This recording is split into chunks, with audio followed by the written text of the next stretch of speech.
African football fans, a very warm welcome to today's Bundesliga transmission from DW Radio. This is Germany, this is the Bundesliga, coming right to you from our studios here in Bonn. It's match day 20 and today we are at the Deutsche Bank Park to see Eintracht Frankfurt take on defending champions of 2 years ago, Bayer Leverkusen. I'm Kai Nebbe and stay tuned for today's big match. And alongside Kai Nebbe, you have me here, Buba Jallo. A big welcome from me as well. The match carries major implications for both sides, Kai. Frankfurt are enduring a difficult run, having gone 8 games without a win in all competitions and struggling with one of the league's weakest defenses, surpassed only by bottom place Heidenheim. A defeat could push their hopes for European qualifications even further out of reach, Kai. I couldn't agree with you more on that, Buba. A leaky defense indeed. They do have that to Frankfurt. Meanwhile, Leverkusen have problems of their own. However, they arrive at this match in slightly stronger form, coming off 2 consecutive wins and looking to keep pressure on the teams already above them in the race for the Champions League.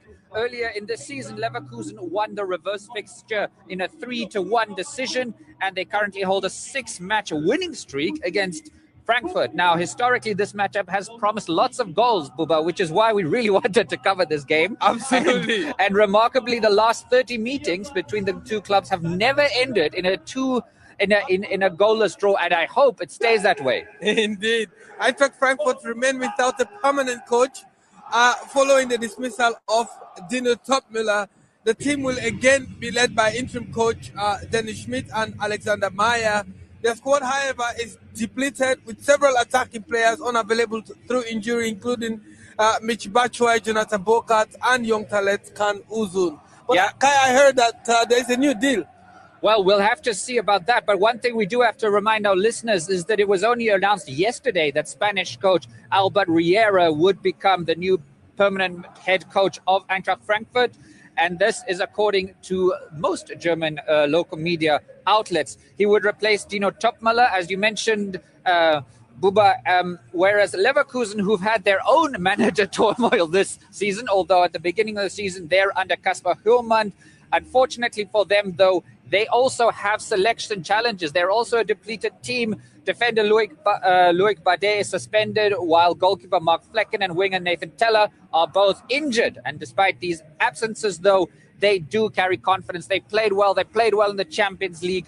And with that in mind, Buba, I think it's time that I'll read out the starting lineups. Okay, I think we need to tell our listeners that we have a young star in the studio with us. Please introduce him, Buba. Let me introduce our young intern because he's also quite versatile in football. He's a young coach, Niklas. Niklas, can you introduce yourself here? Hi guys, I'm Niklas Blum. I'm 16 years old and I'm glad to be next to Buba.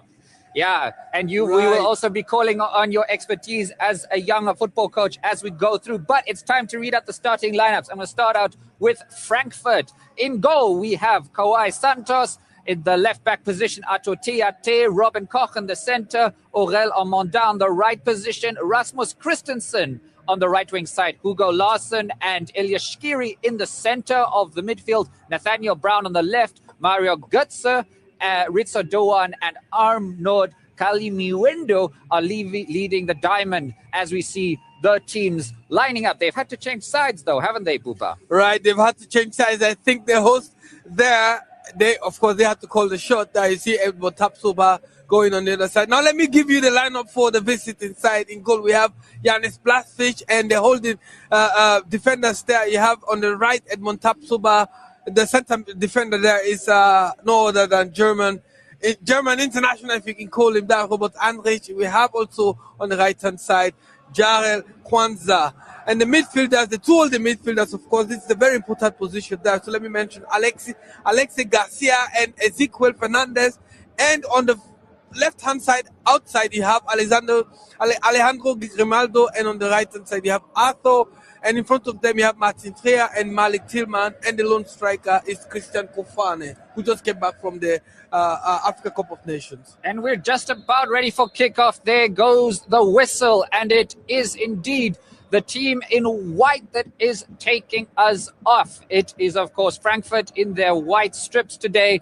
And in blue is Leverkusen, a very unusual color, Boba. What does this mean? I think it's a serious problem. You know, in the Bundesliga, teams are really serious about their colors. You see, there was even Schalke was having a strike there because the fans were not happy that the team decided to not wear blue and white. So it's a really big thing and really, really striking for me that Bayer Leverkusen chose to have blue today and not Blue their and usual white. black. They're almost masquerading as Schalke in Right, this regard. right. The usual color is black and red, and they don't have that today. So let's see.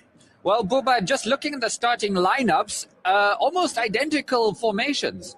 The formation is identical. It tells you it's a reaction there. I think Leverkusen might be calling the shot today here, but of course you cannot write off Eintracht Frankfurt, even though they struggle at the moment in this season. So let's see exactly what they're going to do today. And right now we're seeing Leverkusen on the attack. Sorry, it's just crazy seeing them in this blue strip. It's a really unusual one. Anyway, it doesn't matter. The players are the same. They're on the attack. They're probing here against Eintracht Frankfurt. And forget to mention, we're actually playing in, of course, the Deutsche Bank Park, which, you know, is Frankfurt. And that is the financial center of Germany. All right, the Germany's economic capital, Frankfurt.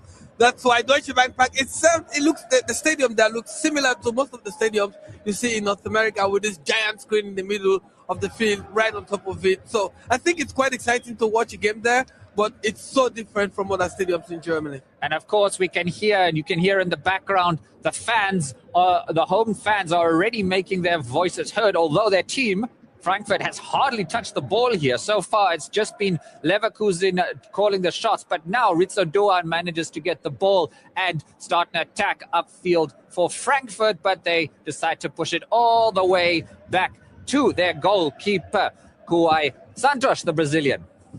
Right, you can see Leverkusen also pressing hard. Christian Kofane right in the center, in the box there, trying to go at Kuai Santos there, but the pressure is building on Eintracht Frankfurt today. As if they didn't have enough pressure on them already, Buba. Right, I think Eintracht Bayer Leverkusen are going to continue this pressure. It looks like this is the strategy today. Right, here they come, Leverkusen trying to make a foray into the middle of the park, but they certainly give away a free kick, and it's Artur, the masked man, the right-hand position there, who is, in fact, putting a lot of pressure on them. He's wearing a Master Day protection for his face as he is recovering from an injury there. Right, maybe trying to copy Victor Osimhen's mask, but yeah, the injury might not be the same. The masks just look the same. Certainly. Big, but Buba, we have to also talk about the form of these two teams coming into this match. Leverkusen winning 3-0 in the Champions League, which was a really good boost for them. Malik Tillman really doing well, scoring 2 goals there. Whereas here, Frankfurt finally get to go a bit forward. They look to get it in the box, but Leverkusen are not able to get it We out. have a mistake there. This could be dangerous there, but it turns out to not be an opportunity for Eintracht there. Well, Boba, this is also a game between two very fragile defenses, don't you think? It is. And I think, but what I think, though, Leverkusen, because of their Champions League win, it's going to be a boost for them coming into this game. They know that the defense is there for Eintracht is struggling at the moment, and the team itself is struggling. So they could try to capitalize on that, especially with their win from the Champions League. We have a throw into Teate launches it in, but it's punched out with some authority by Blasvik, but it's back in the box, and Frankfurt trying to get the ball in here. Player goes down in the middle, but referee says, please get up. That was Calamuendo who went down in the box. He's still lying on the pitch, but I can't tell if he's actually injured. I don't think it's injured. It's just one of those, looking for opportunity. Yes, there was a little bit of a contact there from Christensen, but yeah, I don't know. I don't think it's anything. Doesn't matter too much to the referee. It's gone out for a throw-in, and we are actually seeing a little bit of possession now for Eintracht Frankfurt. But is this a VAR decision or something? There's a delay in the game. There's a little bit of contact, but look at that. Look at that. Andrich might be in trouble here because you can see he pulls the leg out from under Calamuendo. But the referee has stopped play, Buba. The referee has stopped play. This is usually what happens with VAR. It's one of the reasons why I sometimes criticize VAR, because in reality it looks really weak. But when you look at that slow motion replay, it looks serious. The referee for today, by the way, is Robert Schroeder, experienced referee, and the VAR boss today is Daniel Siebert, also a very experienced German referee, although the referees are taking their time, and Frankfurt captain here is looking quite a bit concerned, if I'm honest with you, Buba. Yeah, he's got to look concerned there because they want that particular ball to be called in as a penalty for them. Yeah. If this is given for Frankfurt, I think this would be quite a harsh call. But it's not for us to decide. Robin Koch is talking in the middle. He's in the ear of the referee. Robin Koch, of course, the captain of Frankfurt. They're taking their time, Buba. Kalimuendo just basically, he's doing one of the things in football that you don't like, and I think referee is going to make a decision. Let's see what this decision is. Well, he's running to the sidelines here, and we often know where this goes, don't we? Yeah, we know. We've seen this over and over. He's going to call in the penalty there for Frankfurt. Well, Buba, if that is the case, it's not even 5 minutes into the match at this rate. It looks like you can't even touch anyone anymore. I mean, this is not a super contact. He was already on the way to the ground. Look at that. Kalimuendo was already on the way to the ground. Well, Buba. Look. He was. Well, Buba, when I said earlier that Kalimuendo is still lying on the pitch, do you think that may have sold this to the referee? Of course. I mean, they know that it is their home stadium. You continue to lie down there, and what fans are going to do, they're going to shout, they're going to whistle, and the referee has no... Ein möglicher Strafstoß wurde überprüft. Nach Ansicht der Bilder liegt kein Strafstoß vor. No foul. Referee confirming that there is no penalty given there. Just a quick translation. I think it's a correct decision. No foul. Well, this is good, Buba, because, well, it's not good. It's not good if you're a Frankfurt fan here, because but I think it is good for the match in the sense that would have been a very harsh penalty to give away. Frankfurt fans don't like it, but they do have a throw-in. Yeah, they do have a throw-in. I mean, contact was there, but the contact was too weak. Throw-in comes in. What a throw-in, but it's headed away by Edmund Tapsoba quite well, actually really strong. He's headed it almost out to the halfway line. And Christensen, another masked player. We've got two Frankfurt players. Arthur and Christensen. Yeah, Max, just like Ozyman today. But yeah, I really enjoy watching Edmund Tapsoba, the Burkina Faso international. He's actually quite experienced and one of the oldest members of Bayer Leverkusen. He's been there for a really long time. Well, we can't forget that he and Robert Andrich Alejandro Grimaldo were very integral members of the title-winning Leverkusen team that we know turned fortunes around for Leverkusen from being Neverkusen to being champions. After being deputy champions for a very long time, they finally managed to get to that stage where they won the Bundesliga and they won the German Cup.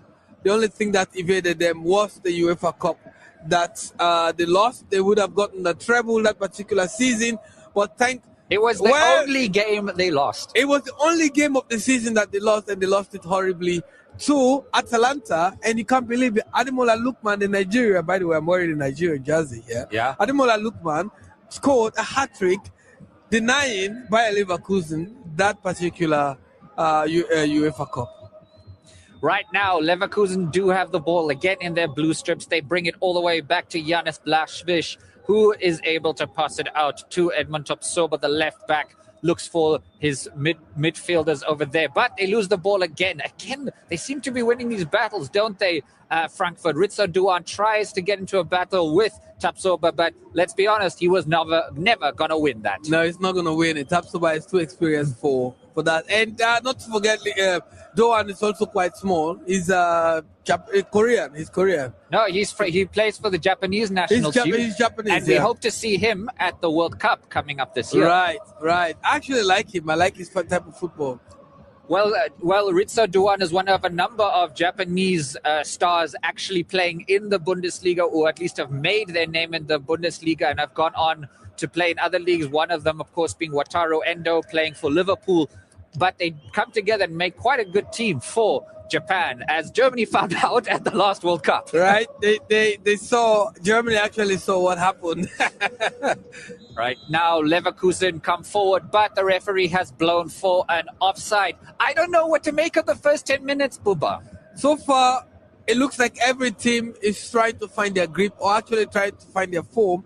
The game is not calmed down yet, and I don't think any of the strategy that maybe they come up with is working right now. The ball is everywhere in the pitch, and yeah, let's see what happens the next 20 minutes. Well, Buba, at this point, we should also mention a huge shout out to all our listeners across the African continent who are listening to us on our YouTube page, DW Africa, but also on our partner stations across the continent, from Ghana to Uganda to Southern Africa. We love having you on the show for the ride with us. Big shout out to our colleagues in Nigeria at Ray Power FM. Right. Thank you so much for joining us. Right, and also not to forget UBC Radio in Uganda.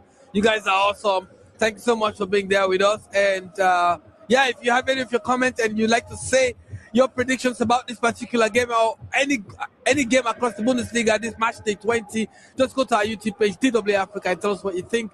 We will definitely get to your comments. Well, Buba, looking across the Bundesliga, this game is sort of still trying to find its character. We do have some big matches, don't we? Yes, we do have some big matches. Yeah, fortunately, Cologne won their game last night, and we also have other matches playing. Bayern are playing later today against Hamburg. Let's see if it's going to be another slip for Bayern. No one saw that coming, but, you know, it's that game against Augsburg. Young Niklas here said it was the first time he was in the stadium to watch a game. That was that Bayern game, and he's a big Bayern fan. Bayern lost that game. So Augsburg is struggling inside. Can you imagine? A big Bavarian derby there. Certainly. Another game worth watching today, of course, Werder Bremen, Borussia Mönchengladbach, Augsburg taking on St. Pauli, and RB Leipzig taking on a very struggling team in Mainz. Right now we have another injury, though. It is Ritsu Doan, who has gone down in the center of park under kind of a heavy challenge, but nothing untoward here from the player that we all love watching for us is Alexander Grimaldo, who Alex Garcia, Alex Garcia, Alejandro and Alex Garcia. Another great player to be watching in this Leverkusen side this season for the first time is, of course, Lucas Vazquez. A lot of people might know him as that stalwart who played for Real Madrid and joined Leverkusen this season. Right, so yeah, I was actually quite surprised. I didn't follow that one. I actually didn't see it coming to see Vazquez joining Leverkusen. And I also wouldn't mind if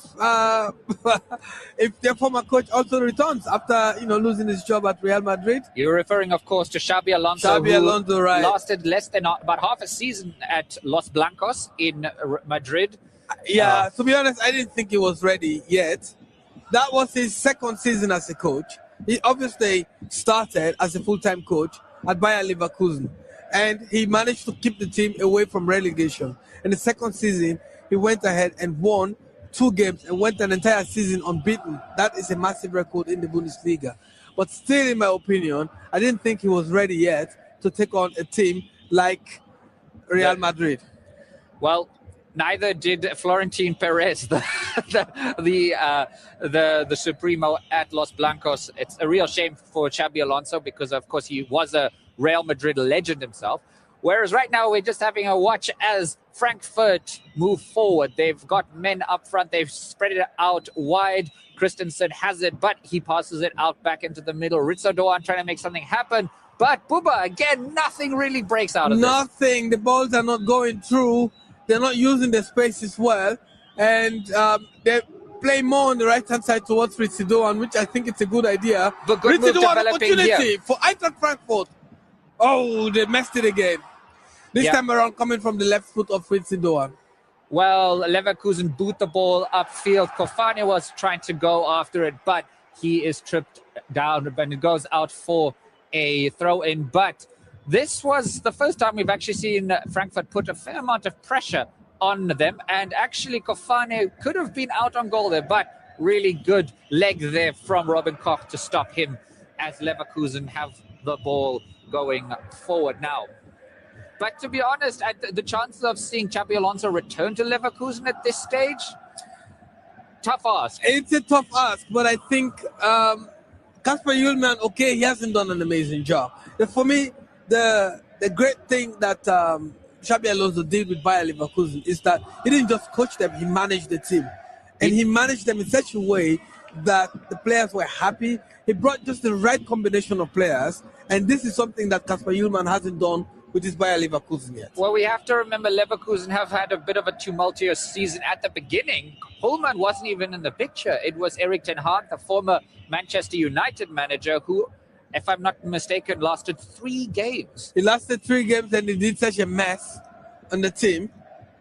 And at that stage, the Leverkusen top brass decided to make a change, and they've brought in Kasper Hjulmand, who does have a good reputation. He's a Danish coach, to coach the Danish national team as well, and is doing a job here in the Bundesliga as Leverkusen launched their first shot on goal. A little opportunity there, a small opportunity by Kwanzaa. Gerald Kwanzaa, the former Liverpool man, he gets a shot away, but it was rather tame effort. No problems there for Kawhi Santos, the Brazilian keeper of the Eintracht Frankfurt. Right now, Nathaniel Brown tries to make a move on the left wing side, but he's also stopped in his tracks. Looking across the Bundesliga, though, no goals so far. We've had 15 minutes and not a single goal has fallen across the country, which, to be honest, Bubba, I've never seen in the time I've been commentating here. So far, we have no goal across this Saturday, match day 20 on the Bundesliga. But Niklas, what do you think so far? Do you think what do you think so far, Niklas? Yeah, it's a like boring game for me. Do you think like the tactics is actually working well? What do you think Bayer Leverkusen should be doing right now to improve things as a young coach? Oh. Well, right now we're watching them as they move across the pitch. Leverkusen, the team that is trying, of course, to get an away win here. Remembering the fact that, of course, Leverkusen, Bubba, their win in the their win in the Champions League, a 3-0 win, managed to get them into the playoffs. And we, of course, know that they will be playing a playoff game in early February. What do you think of their chances to get through on that one? Right now, as Leverkusen are attacking on the left wing side, they are moving forward with Martin Terrier. Comes all the way back to Kwanzaa. They play in the middle of the park. The Frankfurt defense, by the way, all 11 men are behind the pitch, and it comes all the way back to Tapsoba, who tries to unpick the defense here, but there is just no way through. There's a white wall in front of Leverkusen. They knock it forward, but it's taken out, and Ritso Doan loses the ball again. And it's almost a bit like washing machine football here in the middle of the park, as neither team is either giving an inch or taking any serious risks. And it's actually almost a fascinating fixture watching both teams trying to take each other on here. It is. It looks like Bayer Leverkusen, though, are trying to get the game under their control. With the formation that they have right now, they are playing almost all of their players are playing almost on the other half of the pitch on the Eintracht side, and they're trying to go through this white wall, as you put it, Kai, but it's not going through because the spaces there are all very blocked. It is a very defensive game right now, but the Bayer Leverkusen, they're pushing really high. They're pushing really high, but the problem is there, as you said, Eintracht is playing, is sitting deep. Santos almost makes a meal of it and almost loses the ball there to Kali Muendo, who almost steals it from him. We saw in the Champions League that Malik Tillman scored a goal from a mistake from the opposition goalkeeper, which allowed him to score the opening goal in a very similar situation, but no luck for Leverkusen this time. it would have been a small opportunity there for Kalimundo. But of course, you know, Yanis Blažič said, nope, not today. Right, of course, looking across those Champions League matches that we saw, there was a lot of memorable games there. Remember, the Bundesliga teams have done quite well. Only Eintracht Frankfurt have not made it through to the next round. But Leverkusen, Dortmund, and Bayern Munich have gotten through. In fact, Bayern Munich don't even need to play a playoff match. Right. What do you think about the draw yesterday? Well, I have to say there are some really tasty matches there. Of course, being Dortmund versus Atalanta, that looks like a cool game. There's a repeat of the game, and I can't believe this, between Benfica and Real Madrid in that absolute classic match there. And we'll also see Leverkusen play against Olympiacos, Greek giants. That is a tasty match too, because Olympiacos, although they've not had a lot of success in Europe, they are a super passionate club in the Greek league. Yeah, but the most surprising game for me was not actually that game in between that Real game Benfica. For me, the most interesting game was how City actually lost horribly to that Norwegian team. Bodo Glimt. Unbelievably, the first time Bodo Glimt have ever played in the Champions League, and they have qualified for the knockout stages. That was a major surprise for me. But Buba, not only did they beat Manchester City, they had to win against Atletico Madrid in Madrid, and they did that. The Norwegian minnows got through, and it's unbelievable. That is crazy. But I think football in Norway has improved quite a lot. Looking at how they're playing right now, and they're taking on Europe, if you like. Yeah, Buba, I think that's a very interesting point, because not only are we seeing great Norwegian players come out, obviously the likes of Erling Braut Haaland and Mike Odegaard from Arsenal, but also the national team for the first time since 1998 has qualified for the World Cup. And they did it in style. You saw they won, I think, almost all of their games. Yeah. And they managed to, I think, draw, but they didn't lose any game in their qualification for the World Cup. So it tells you exactly that Norway is not an underdog coming to this World Cup. Meanwhile, back on this game, Frankfurt have a rare foray forward. They go on the right. Christensen is unable, though, to make much of it as he is pushed out onto the sidelines by that man Mountain, that hard man in the middle, Andrich, the German player and German international, who I'm pretty sure has also got a fair shout to make it into Germany's World Cup squad. Buba, don't you think? I think so. I think he's such an experienced player, and as Thomas Muller put it, it's nice to have all the youngsters right now that Germany has, but the problem is Germany cannot do much with these youngsters because they are good, but you need players with experience. And Robert Andrich is one of those players that would bring that experience in the team. And I think Julian Nagelsmann needs to call him back to the national team. Meanwhile, here, Frankfurt, another foray, this time coming from the left-wing side. TRT played in Nathaniel Brown, but unfortunately he was unable to get Mario Götze into the game, and the ball goes out for a goal kick here. Actually, really good defending there, I have to say. It was brilliant defending. Work between Artur and Jarrell Kwanzaa closing up the space there. There are a number of players with good international pedigree playing on both sides here, Bubba, I have to be honest. Ezequiel Fernandez, the Argentinian there as well. Edmund Tapsoba, lots of experience playing internationally for Burkina Faso. Christian Kofane, as you mentioned, played with Cameroon, although they did not have an exceptional AFCON. Right, but you need to know that the way Cameroon came to this AFCON, it wasn't the best way because they had a massive conflict within the team, and the team was actually divided because one side was behind the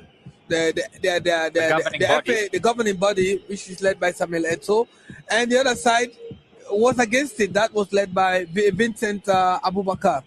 Now, back onto this game, as we'll come back to that, Buba, but just first onto this game where we'll see now a corner for Leverkusen. It's going to be whipped in by Grimaldo. Comes in, and it's a good one, but it's knocked out by Robin Koch, another good German international and also a good central defender there. But Grimaldo has the ball back. He plays it up high It's going to be knocked in again. Oh, that could Gofane! No, sorry, apologies. Tapsoba almost got on the end of that, but it goes out for a But it was throw-in. good defending there as well by, I think, Teat, who headed that ball away from Tapsoba. Very compact defense as we're looking at this now. It goes in again, but again, it reaches the head of Robin Koch, who's actually done a lot of defensive work right now. And Leverkusen just can't get anywhere near the final touch. They just aren't able to go through that white wall because Frankfurt is hitting so deep and Leverkusen, they're really struggling. Even though the entire team is basically on the other half side of the pitch, they still can't get through these two straight white walls there. Buba, you know what? I've realized this game is a bit surprising because it is in fact Frankfurt who are playing at home. But Frankfurt is playing as if they're an away team. Right. But it tells you as well that Frankfurt are not really at the stage right now. Oh, they might be opportunity to be a goal. It's a goal. Oh my goodness, as we were saying, they've not been able to unpick the defense. Artur proves as wrong. The masked raider from the right wing side puts the ball in the back of the net. There was no stopping him there, was there, Buba? Was not. What a massive one there by Artur coming all the way from the right-hand side. It looks like there was an angle, a really tight angle, but he managed to hammer the ball at the back of the net. A really, really fine goal there by Artur. And he is not picked up at all here almost. The defenseman here was actually, unfortunately, it was Nathaniel Brown, who was caught out there napping, did not get in front of him, and the ball goes past him. Actually, really good play there by Grimaldo with the back heel. Right, but actually the initiation came there from Arthur himself. He looked out for Grimaldo, played to Grimaldo, and then the good thing was that he saw the room, and then he ran in for the room, and Grimaldo saw that, and he just placed that ball in front of him in that space, and then Arthur just hammered it. Nicholas, now you've seen the deadlock broken here. How is this an exciting thing for the game? So yeah, is it exciting for you, Nicholas? Yeah, it's like crazy to see how they commentate the game. Yeah, and, yeah. Right, and now we're watching, though, as Ritso Duan is not having any of it. He is wanting to try and get his team straight back in it. He drives the defense and wins a corner for Eintracht Frankfurt, whose crowd have not had all that much to cheer from. But Ritso Duan, the defender from the midfielder, rather, from Japan, is now lining up to take a left-footed in-swinging corner that goes in deep, but it's too low, and it's stopped in its tracks there by, again, the Leverkusen defense. And they have absolutely given nothing away so far in this game. Comes out all the way back. Eintracht Frankfurt desperately need to get another goal, although historically we always know that a team that has just scored a goal is often at its most vulnerable because the emotions are running high and they are unable to look out defensively, and that almost happened, but fortunately for Leverkusen, they were able to lock the door, weren't they, Buba? They were able to lock that particular door, even though they still don't have the game at hand yet.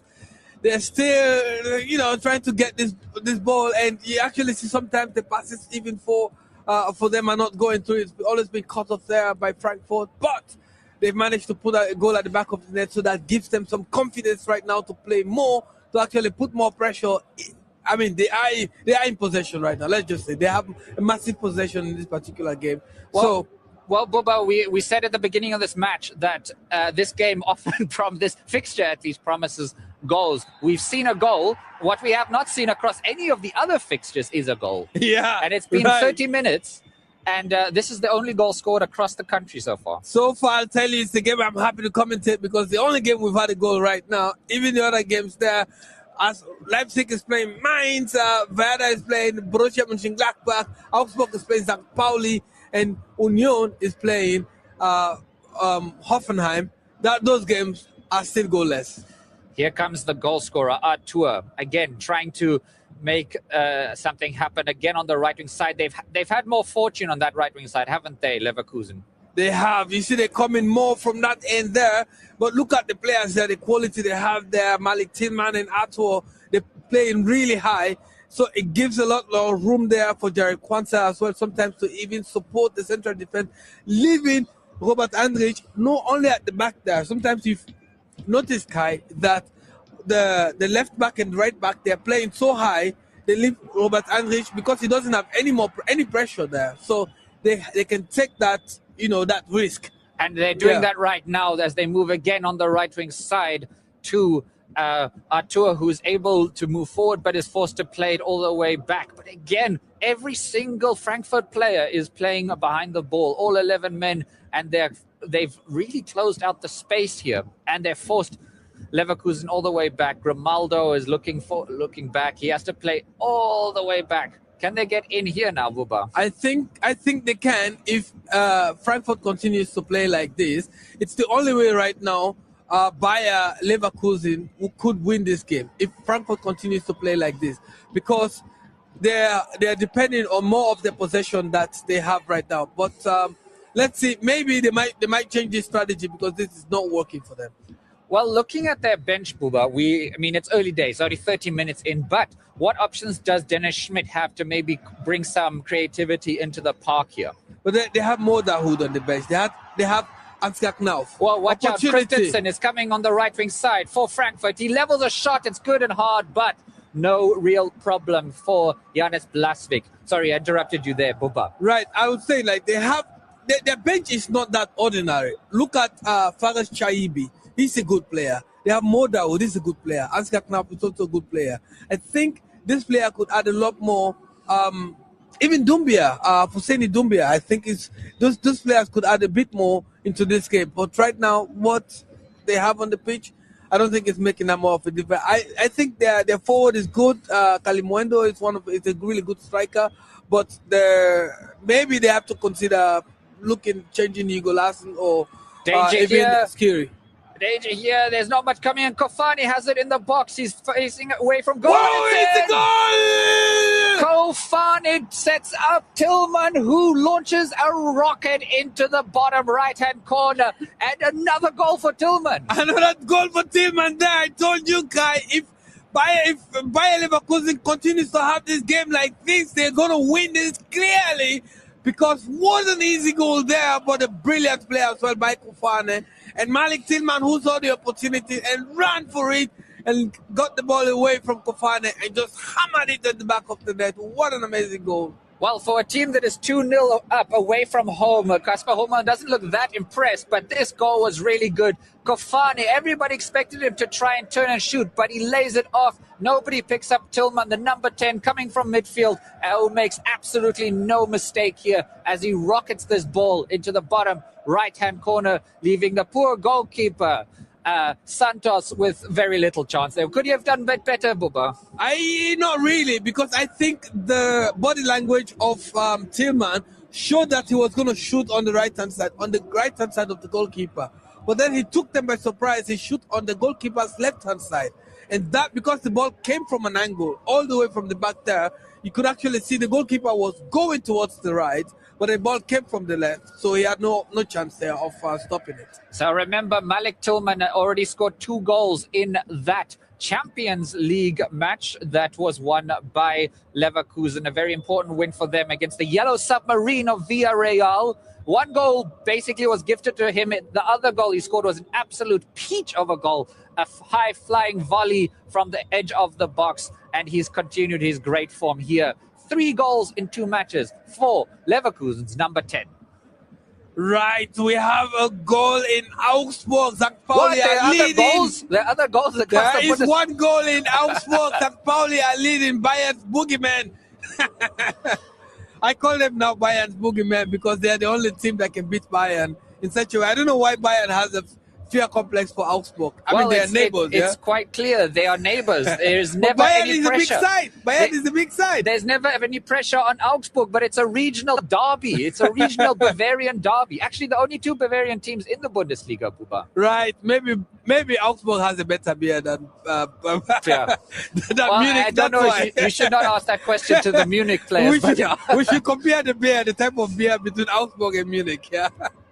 But exactly, you're right. St. Pauli are ahead against Augsburg. St. Pauli desperately need points, don't they, Buba? They do need points. If they continue like this, they are going to relegate. They find themselves towards the bottom of the table right now.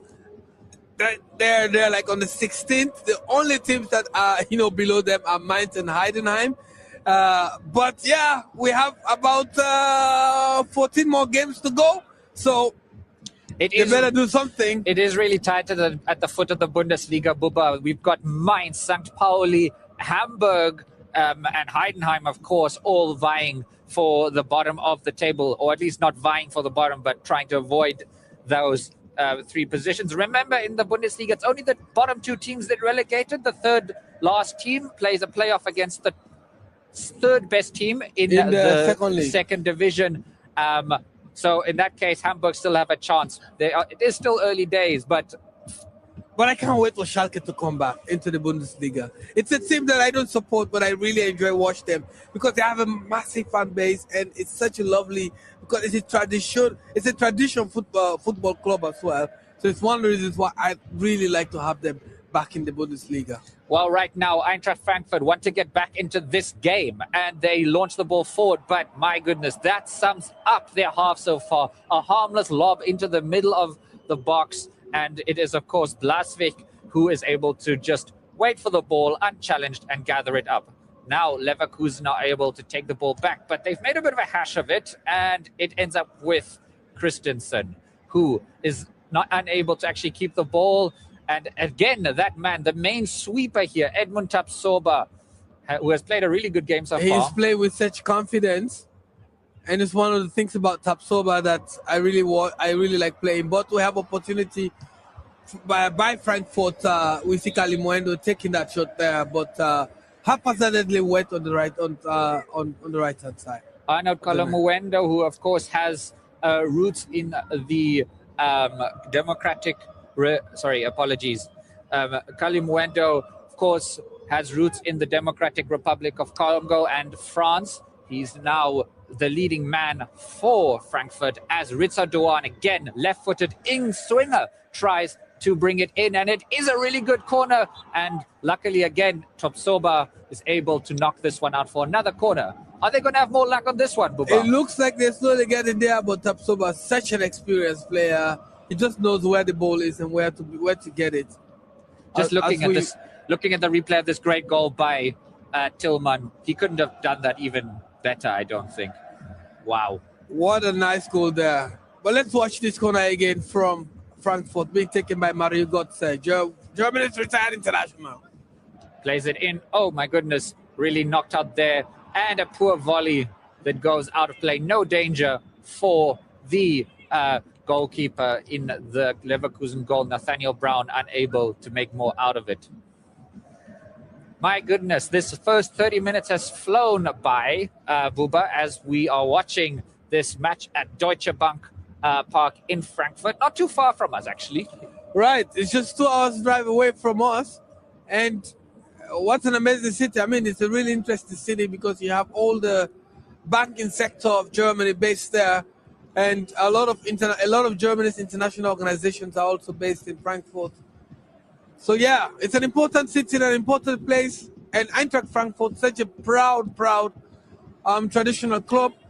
But they lost a lot of important players that I don't know why they did that. They used to have Ekitike, which they sold to Liverpool.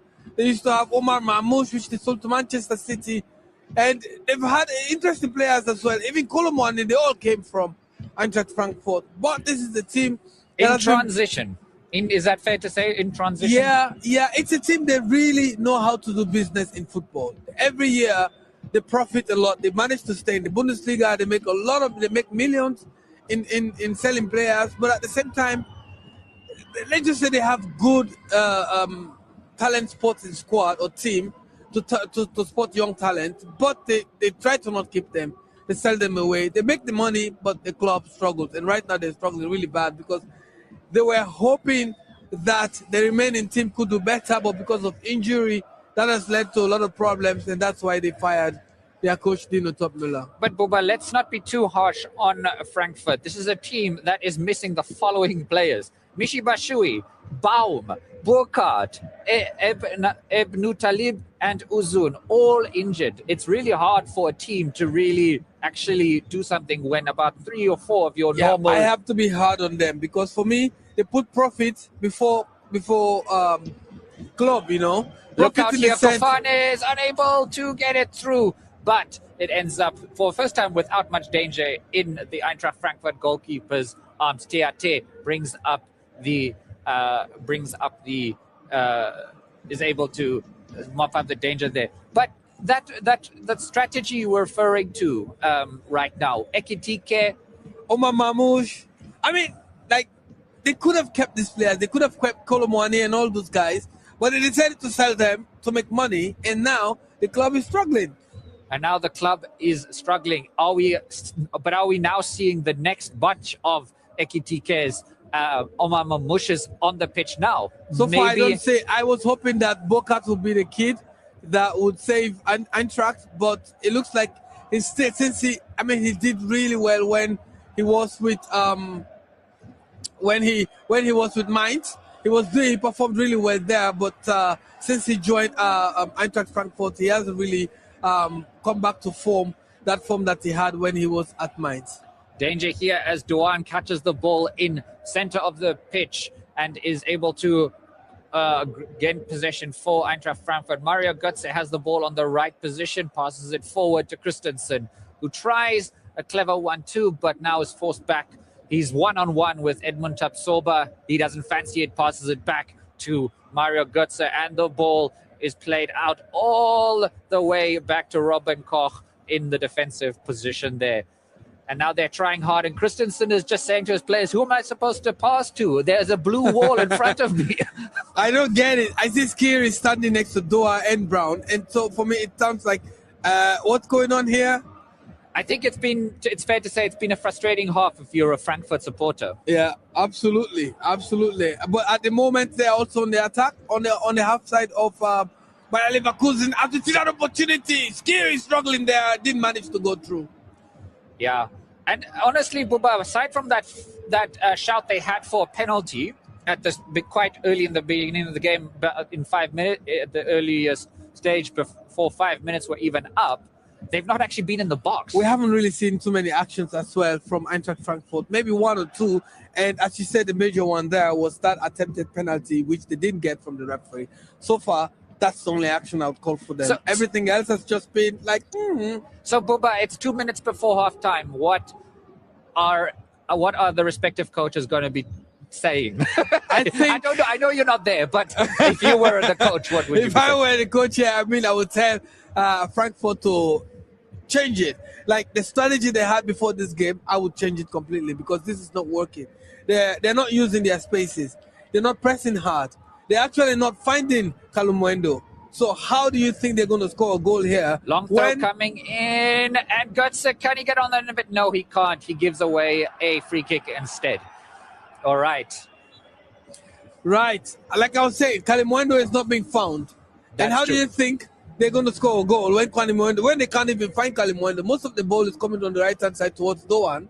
Yeah. But that's it. It stops. It comes to Doan and it stops there. And they're not finding him in the box. The one time he was involved is when he had that penalty shout, and it unfortunately did not go his way. But that was the one moment of danger, real danger for Leverkusen. Do you think Leverkusen will be happy? Kasper Hohmann, what will he be wanting to tell his players? I think he's going to caution them. This is not a game that they need to be happy with. So far, they don't have it yet. Like how can you say that? They're 2-0 up away from home. Yeah, but look at what's happening. Like right now, they've lost possession. If Frankfurt were that better, they would have scored 2 or 3 more goals right now. But look, opportunity, Doan actually shoots the game. Like I said, the ball always stops at Doan. It doesn't go past Doan. And you're right. Just as I was saying, what is he unhappy about? I think you're right over there. Right there, giving the ball away. Kasper Hohmann is clearly not happy with his players. It stops. It doesn't reach the box. You cannot score if the ball doesn't come into the box. And they can't find Kalumwendo in the box. They can't find Christensen in the box. And that is a problem. Yeah, if you cannot find your number 9 striker, your chance of scoring are lower. But I think I see what you mean now. Kasper Hohmann clearly not very happy with his Leverkusen side. And Buba, we can't forget, actually, Leverkusen have an unfortunate record of giving away very much winnable games in the Bundesliga. That's so right. far. It happens quite a lot because I've watched them play. This is why I would say they don't have it yet. I've seen opportunities where they look like they have it, but then they give it away so easily. Right, looking at the assistants board who has just raised it, we have a whole 4 more minutes of added time. 4 more minutes of added time. Let's see if Eintracht Frankfurt are going to be able to at least do something within these 4 minutes to give them some boost of confidence for the second half. Imagine they get a goal somehow. I can't see it happening just yet, but a goal would make a difference. Right, it could make a lot of difference. If they do score a goal, yeah, this would be dangerous for Bayer Leverkusen in the second half. But if they don't score, Bayer Leverkusen might come back and change the strategy and do something better. Because if you look at their bench as well, yeah, they also have something there. Well, Leverkusen are in possession of the ball and they're deep inside the half of Eintracht Frankfurt, and I think they could not be happier with that situation. Their body language is relaxed right now. They're passing it around on the right wing side, short passes, keeping possession, not letting Frankfurt get anywhere near there. Kali Muendo, the poor guy, has been running really hard, but he has precious little to show for his efforts. Right, and Bayer Leverkusen, we also had their teams. I mean, look at Nathan Teller is injured. He's not even on the lineup here. If all of these guys were there, Patrick Schick also not so in form right now. I think he's also struggling with the minor injury. Poku is also on the bench there. And if these guys manage to come into the game, I think they're also going to it's going to be difficult. It's going to be a difficult working day for Eintracht Frankfurt here. But here they come again. Can they get another goal here? Jarrell Kwanzaa on the right position there, able to pass it up, but again, no shot incoming. They play it all the way back. Edmund Tapsoba picks the ball up here, looks at Garcia, decides against him. Now they play it through the middle. Can they make it count here? Kofani runs deep into the box. Here it comes. Oh my goodness. It takes a wicked deflection and goes off. It was Terrier there, actually, with quite a good effort. I think if this wasn't deflected, it would have almost gone in the top corner, but Robin Koch's head was in the way, and that made all the difference. It made a difference there. But, yeah, Bayer Leverkusen pressing hard. Let's see if they're going to do another opportunity. What a shot! Whoa! Oh, my goodness. Tapsoba! Well, Edmond Tapsoba is probably thanking the referee's assistant because he's just raised the flag, and this wouldn't have counted because this was a free header. And honestly, I think he probably should have scored there. Right, they should have scored. Maybe he needs to do a bit more of training on how to hit the ball with the head, but that came really close there. Well, Buba, he's really good at defensive headers. He's done that so well throughout this game, but his offensive header over there just sailing over the bar. I think a third goal would have killed this game, though. It would have killed the game for Eintracht Frankfurt. Let's see. The second half might be really dramatic as well, or might be really interesting. Something might change. I can't wait for that. Looking across the Bundesliga, which most of the other games have in fact gone to have blown for halftime already. Augsburg able to pull level with St. Pauli, and very quickly, Bubba, I can't believe it, we missed this, that Hoffenheim are now 2-0 up against Union Berlin. That's quick. I really can't wait for that to happen. My team there, Union Berlin, is down 2-0 there for Hoffenheim. Wow. And Augsburg have managed to equalize against St. Pauli. Well, Buba, it's not all your fault there. The game has gone really quickly. It was, until 5 minutes ago, 0-0. But Andrej Kramaric scoring 2 goals in quick succession. Wow, that was really quick. And we also see Leipzig have pulled in a goal against Mainz. So they're also leading that game there in Leipzig, 1-0. Well, Bubba, we're seeing a corner now for Eintracht Frankfurt. The fans are waving. They want something from their team. Ritzo Doan, corner, in swinger, coming in. This is good. Oh my goodness. That came close for Leverkusen. Oh for my Eintracht. goodness gracious. Very close for both teams. Frankfurt really missing out there. This was a free header from Amonda, but it goes over the bar. This was actually an excellent corner by Ritzo Doan, but it goes over the bar, and wow, that could have made a difference. After that, the referee has just blown for halftime. Just had to blow that particular whistle for halftime. As we also have a really interesting report for you in this halftime, so don't go anywhere. Stick around to Nicholas and I as we take you through this halftime show. Bundesliga Radio live. It's the halftime show of Match Day 20. Welcome here with me, Buba Jallo, alongside Niklas Blum. Right, Niklas is our young trainee joining us this week, and we're going to give him a try on this show. Welcome here.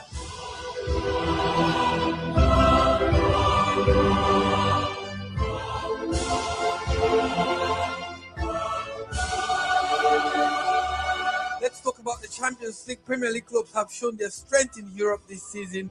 5 English teams finished in the top 8 of the Champions League group phase. Arsenal, Liverpool, Tottenham, Manchester City, Newcastle and Chelsea all had a better win rate in the European games than in the Premier League. Right, Niklas. Arsenal under Mikel Arteta became the first team to win all 8 league phase matches in the current format. Tottenham, Liverpool, Chelsea and City also moved straight into the last 16.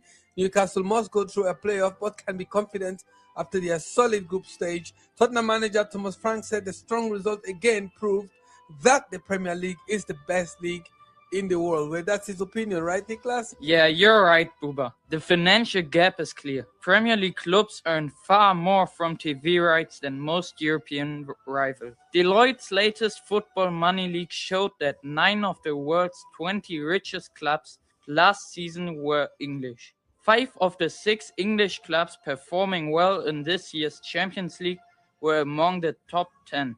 Newcastle, in 17th place, continued to be powered by Saudi investment. It's an incredible lot of money, Niklas. You know, the Premier League spending reached a record level in the summer transfer window. You can't believe it. The club said they spent more than £3 billion. That is more than the amount of money spent in the Bundesliga, La Liga, Ligue 1 and Serie A combined. That's crazy. Now on a different topic. Title holders Paris Saint-Germain and 15-time winners Real Madrid must go through the playoff round this year. They missed out on direct qualification for the last 16. The playoff draw takes place on Friday at 11 GMT. The league phase ended on Wednesday with the 8th of the final round of games. Right, there was high drama in Lisbon. Jose Mourinho's Benfica beat his former club Real Madrid 4-2. Goalkeeper Anatoly Trubin scored in the 98th minute. That goal pushed Benfica into the last playoff spot and knocked Real out of the top 8. Unbelievable, Buba. The Champions League now includes 36 teams.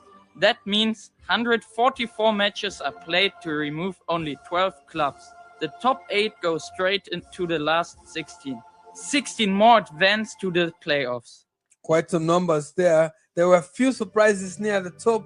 The leading 17 places all went to clubs from England, Spain, Italy, Germany and France, with an exception there to Sporting from Portugal.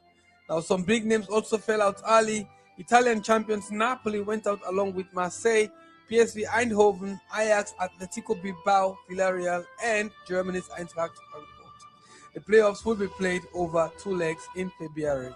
Benfica's dramatic win kept them alive in the competition. They could now face Real Madrid again in the playoffs. Inter Milan, another of Jose Mourinho's former clubs, is the other possible opponent for them. And not just them, Germany could also be seen some pairing there. Bayer Leverkusen, now in the 16th place, could face Borussia Dortmund, who finished 17th. And the winner might face Bayern Munich in the last 16. Arsenal could also be a future opponent. Arsenal were the only team to win all 8 league phase matches, and like Bayern, will play all their knockout return legs at home.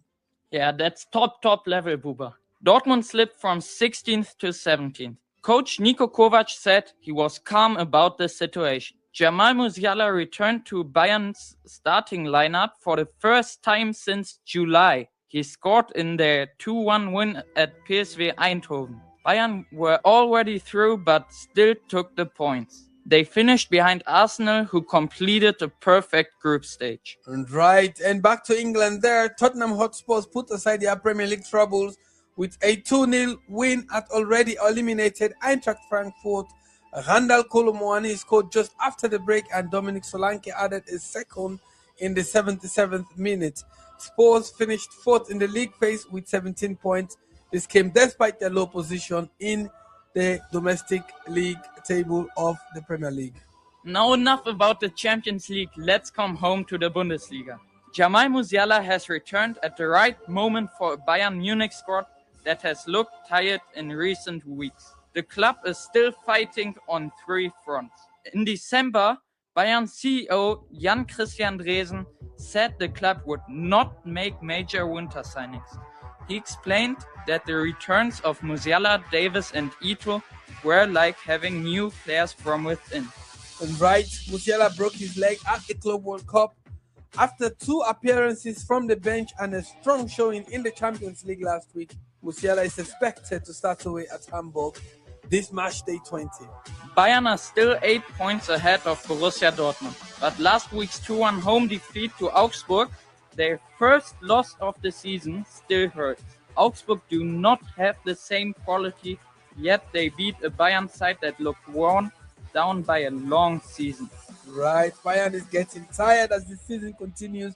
Musiala is short on match rhythm after 6 months out, but his energy could be vital in the second half of the campaign. The 22-year-old made his first start on Wednesday in the 2-1 win at PSV Eindhoven and scored the opener. He dribbled through a packed box, exchanged a quick pass and smashed the ball high into the net, which is a reminder there of his special skill set. Alright, let's switch to Bayern's opponent this week, Hamburg. They have suspended winger Jean-Luc Dompe ahead of Saturday's match against Bayern Munich. The club said he was stopped in traffic check on Sunday and police detected alcohol during a breath test. Right, HSV described his action as serious misconduct and suspended him until further notice. Club officials met on Thursday and told him what they expect from a professional and a role model. Yeah, the club said it would decide on further punishment after completing international procedures. Police confirmed they had stopped a man in the city center but did not name him. After the breath test, a blue test was carried out and his driving license was taken. Police also noted that Dompe reportedly left the station on an e-scooter, which led to another case as riding is under the influence also banned. Right, let's move away slightly from the north of Germany into another, if you like, sad news to the east of Germany. Former Chelsea forward Timo Werner has moved from RB Leipzig to MLS side San Jose Earthquakes. Leipzig announced the transfer on Thursday. Werner ended his contract with Leipzig 6 months early to take the move possible. The 29-year-old has signed with San Jose until June 2028. He becomes the second high-profile German to join MLS recently, following Thomas Müller's move to Vancouver in August. Werner scored 28 goals for Leipzig in his breakthrough season 2019-20 before joining Chelsea. Although he won the Champions League there, he struggled with inconsistent finishing. He returned to Leipzig in 2022 and later spent 18 months on loan at Tottenham, but he never fully rediscovered his form. Right, there was a struggle there, and back in Leipzig this season he made only 3 Bundesliga appearances. He will keep training in Leipzig and move to the US in mid-February. With 113 goals in 216 games, Werner lives as Leipzig's all-time top scorer. He played 57 times for Germany, scoring 24 goals, but has not been selected since June 2023. Alright, Leipzig also got active on the transfer market and signed young centre-back Abdul Kone from Stade Rennes on a deal running until 2031. He will remain on loan at Rennes for the rest of the season. Kone is seen as a potential successor to 33-year-old Willi Orban, whose contract runs to 2027. A renewal for Orban is not certain. And now sporting director Marcel Schäfer said the club was very happy to secure the player early, despite strong interest from others. He described Kone as a tall physical defender with strong aerial ability and an impressive speed. Yeah, Kone said joining Leipzig was the next big step in his career. He explained that the club style and philosophy fit his goals, and he noted Leipzig's strong reputation in France, particularly for developing young players. And now all the way to Frankfurt, Spanish coach Albert Herrera is set to become the new head coach of Eintracht. According to several German media reports, he would replace Dino Topmüller. Bild, Sky and Kicker all reported that Herrera, 43 years old, arrived from the Slovenian league.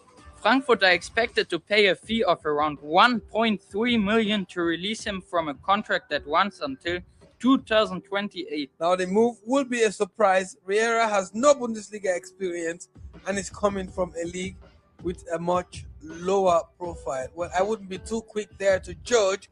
We also what Vincent Kompany did with Bayern Munich. Everyone thought that this was a coach that didn't have much experience, but when he came, he proved all the doubters wrong. Right, Nicholas? Yeah, I totally agree with you. Okay, now we switch to another crisis team, Werder Bremen.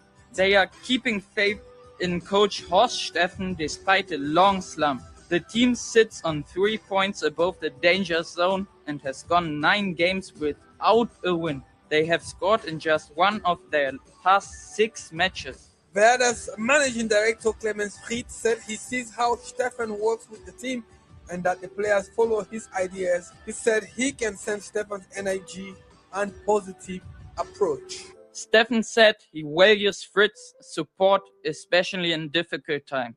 He said it was not something to take for granted and that he wants to pass this trust on to the squad. Bremen face fellow strugglers Borussia Mönchengladbach on Saturday. Despite the pressure, Steffen remains defiant. Right, from crisis in the Bundesliga to crisis in the global stage, let's talk a bit about the FIFA's World Cup coming up. Few months, right? It's coming up in June, July, in the United States, Mexico, and Canada. And now we have a comment there from Germany's great or legend Thomas Müller. He believes that Germany's young stars are not yet ready to win the World Cup this summer. He was speaking about Jamal Musiala, Florian Wirtz, and Nick Woltemade.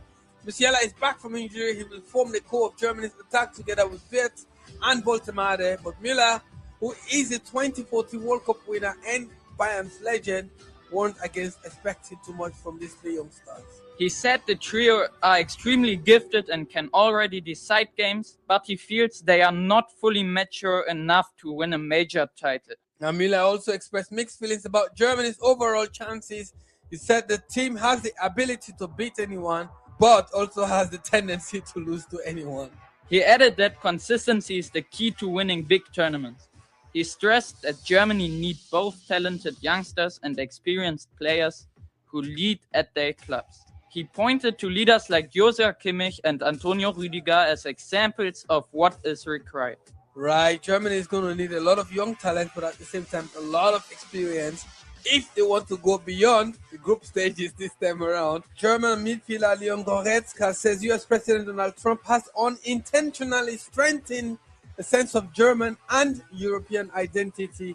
He made the remark in an interview with the German tabloid Die Zeit.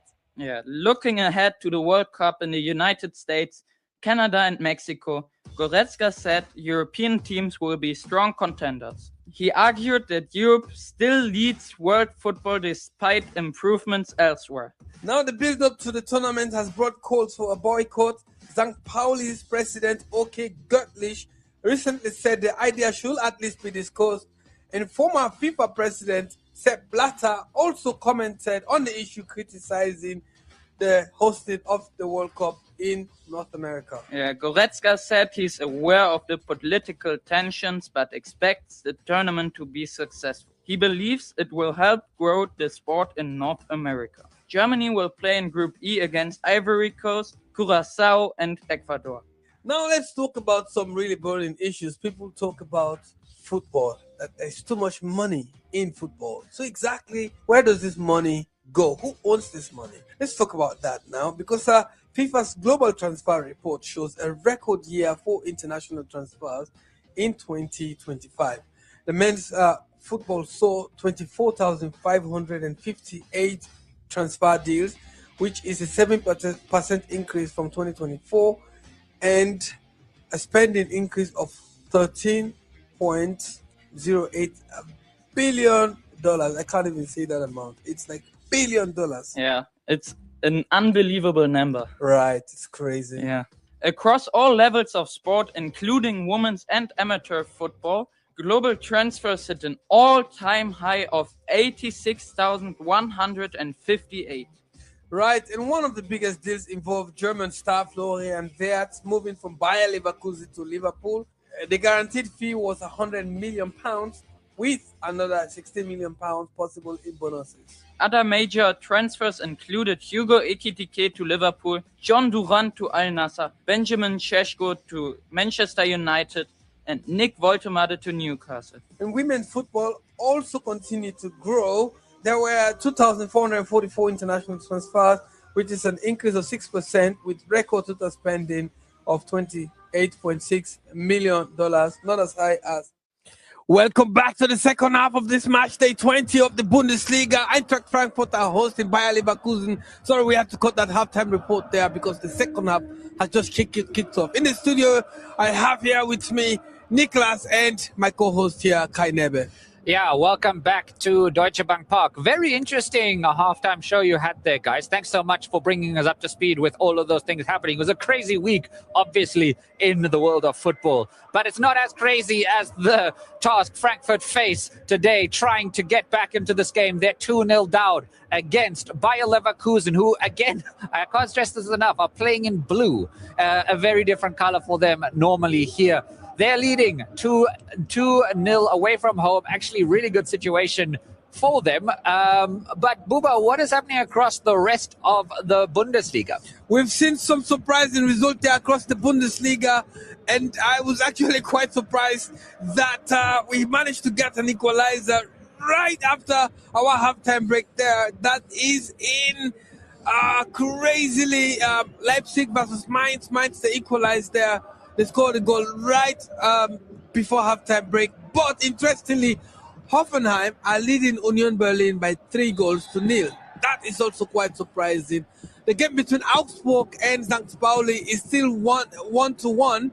And yeah, the game between Werder Bremen and the struggling side Borussia Mönchengladbach, they are still down 0-0.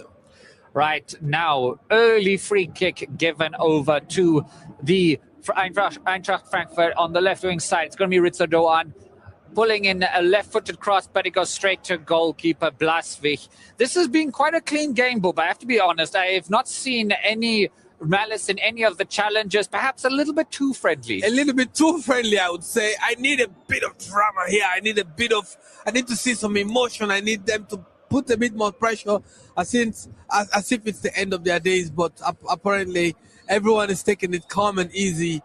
That the motivations is there in the pitch. The games are played, but it's more tactical play than emotional play. Well, Bubba, in terms of tackles won, it's exactly 50-50. Duels won, it's also 8-8. Corners have been in Frankfurt's favor, but the only thing that really matters is the scoreline, and that's in favor of Leverkusen. They come right across here, but are unable to make the most of a cross that goes along there.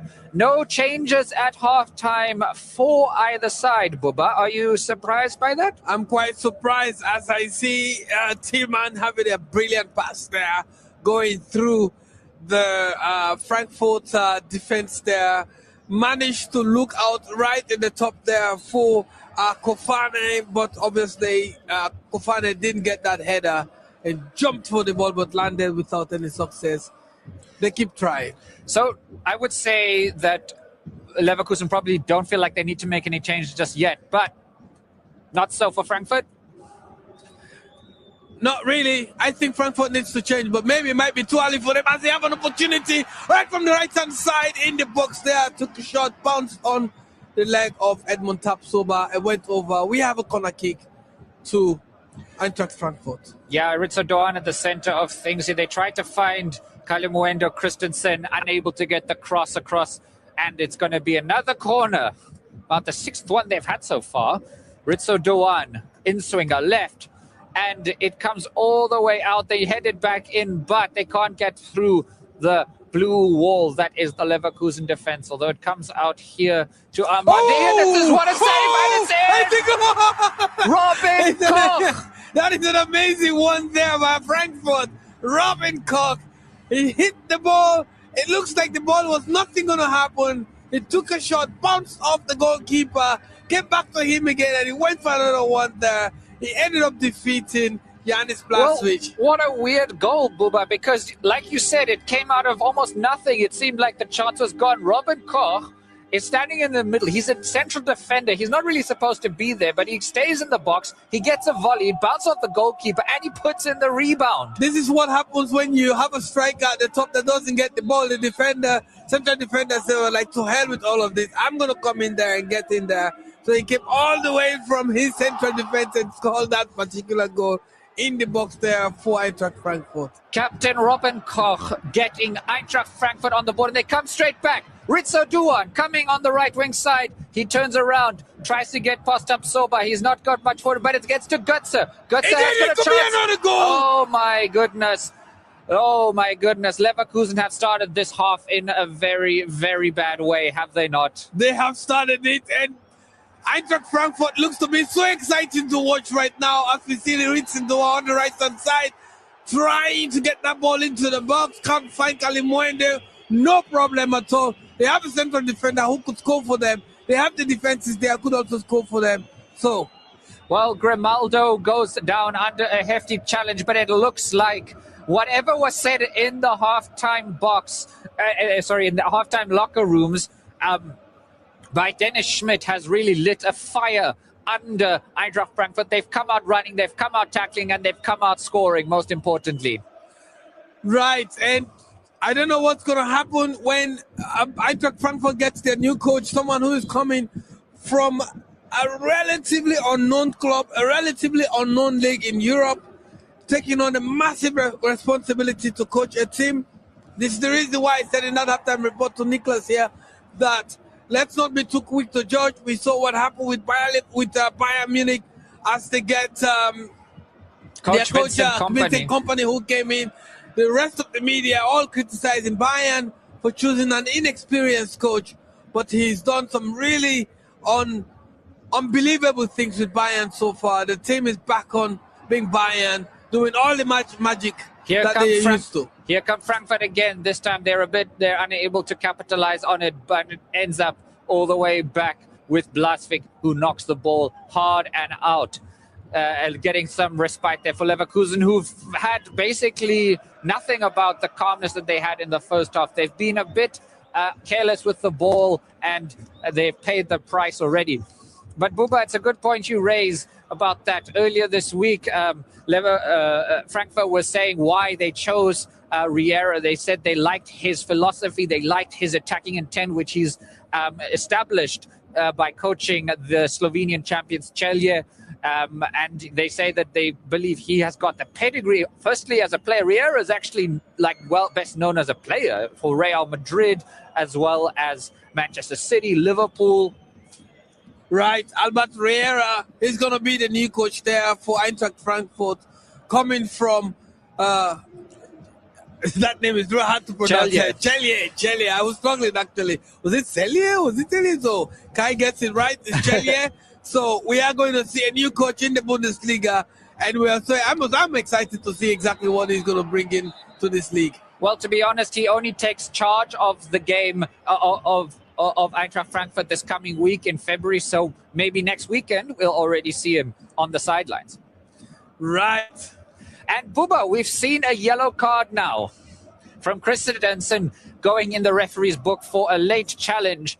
But I have to say that this is a sign that I guess Frankfurt are really taking it to Leverkusen. They were rolled in the first half. They didn't look like they were anywhere near Leverkusen in the first half. And now they are letting the Leverkusen players know they have to be on their watch. We have a goal. We have a goal in Mainz. And we have our Congolese international, Silas Mvumpa, who scored a goal there for Mainz. And they've defeated Leipzig right now, 2-1. I'm excited because I watched Silas play for Stuttgart, as he was with Stuttgart at that time with you know, when they played against Cologne, that particular game was an interesting one there. And now he's moved on to Mainz, and hopefully going to be a better replacement there for Johnny Burkhardt, the youngster who is now with Eintracht Frankfurt, but at the moment injured.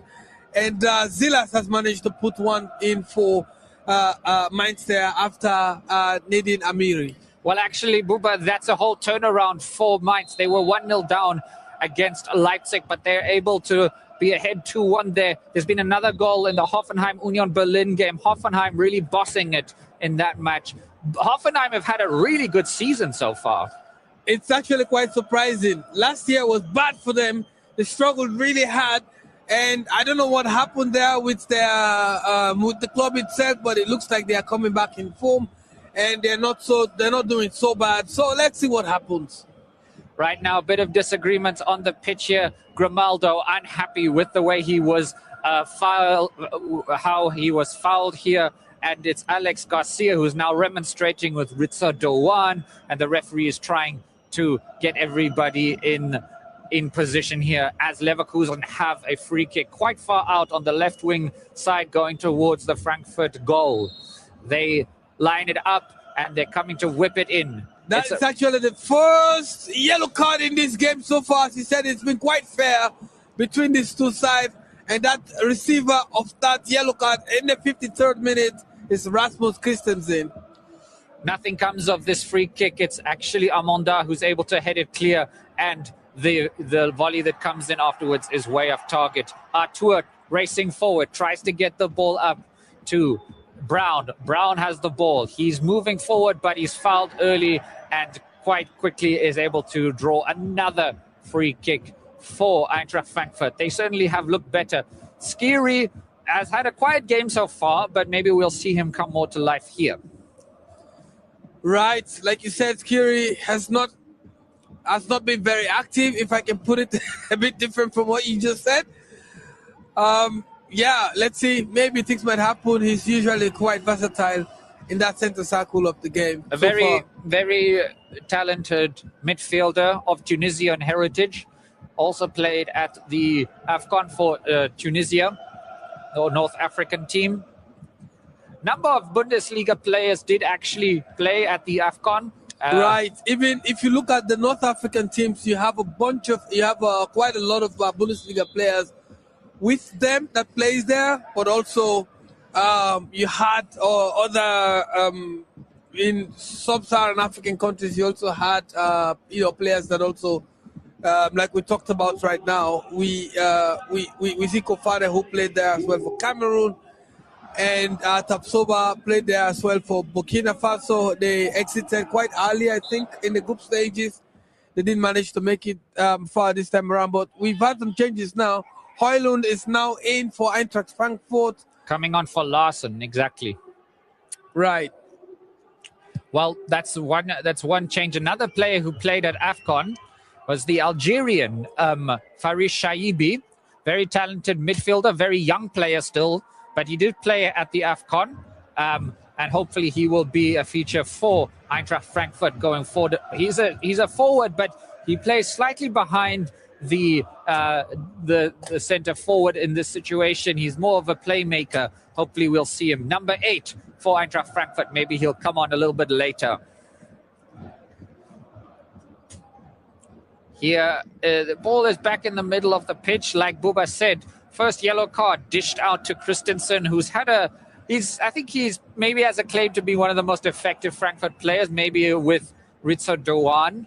So far, Buba, what do you think? I would say so. I think most of the actions have been coming between these two, Ritzer Doan and Christensen. Ooh, here comes and this Christensen. Could be an opportunity, but bounced up the leg there of Andrich and went over. We have a corner kick there to Eintracht Frankfurt. One of two masked players on the pitch here, Christensen and Artur. Christensen, the one in white, Artur, the one in blue. And another corner, left-footed in-swinger from Ritzer Doan. Can they get a goal back here? It's a really good corner, but Mario Götze is not able to get up there. Comes right all the way out, and they played all the way back to their goalkeeper, Eintracht Frankfurt. Another player on the pitch. A player is on the pitch. Christensen was knocked down, That looks really dangerous. It's in the box. After that corner kick, But what he's happened, struggling. Buba? What happened There here? was a contact there between. It doesn't Ooh. look like it's actually going to be given as a penalty kick, but there was a contact there. Oh, maybe. Well, it was a coming together between Kofane and Christensen, but I think it happened without any intent. Certainly, referee doesn't think so. Referee's also not been called by VAR to have a look at it again. Christensen seems good to continue. He's running it off, trying to ignore the pain. But he does look okay. It's what I think as well. That yes, the ball was already sort of like away when that foul happened. So if the referee would give that as a penalty, it would be very, very surprising. Well, he hasn't. The ball is with Eintracht Frankfurt as they build up from the back. Certainly, they played a lot better the first 10 minutes or so of this half than they did at the whole of the last half, if I'm honest. And it's their best game so far this last 10 minutes.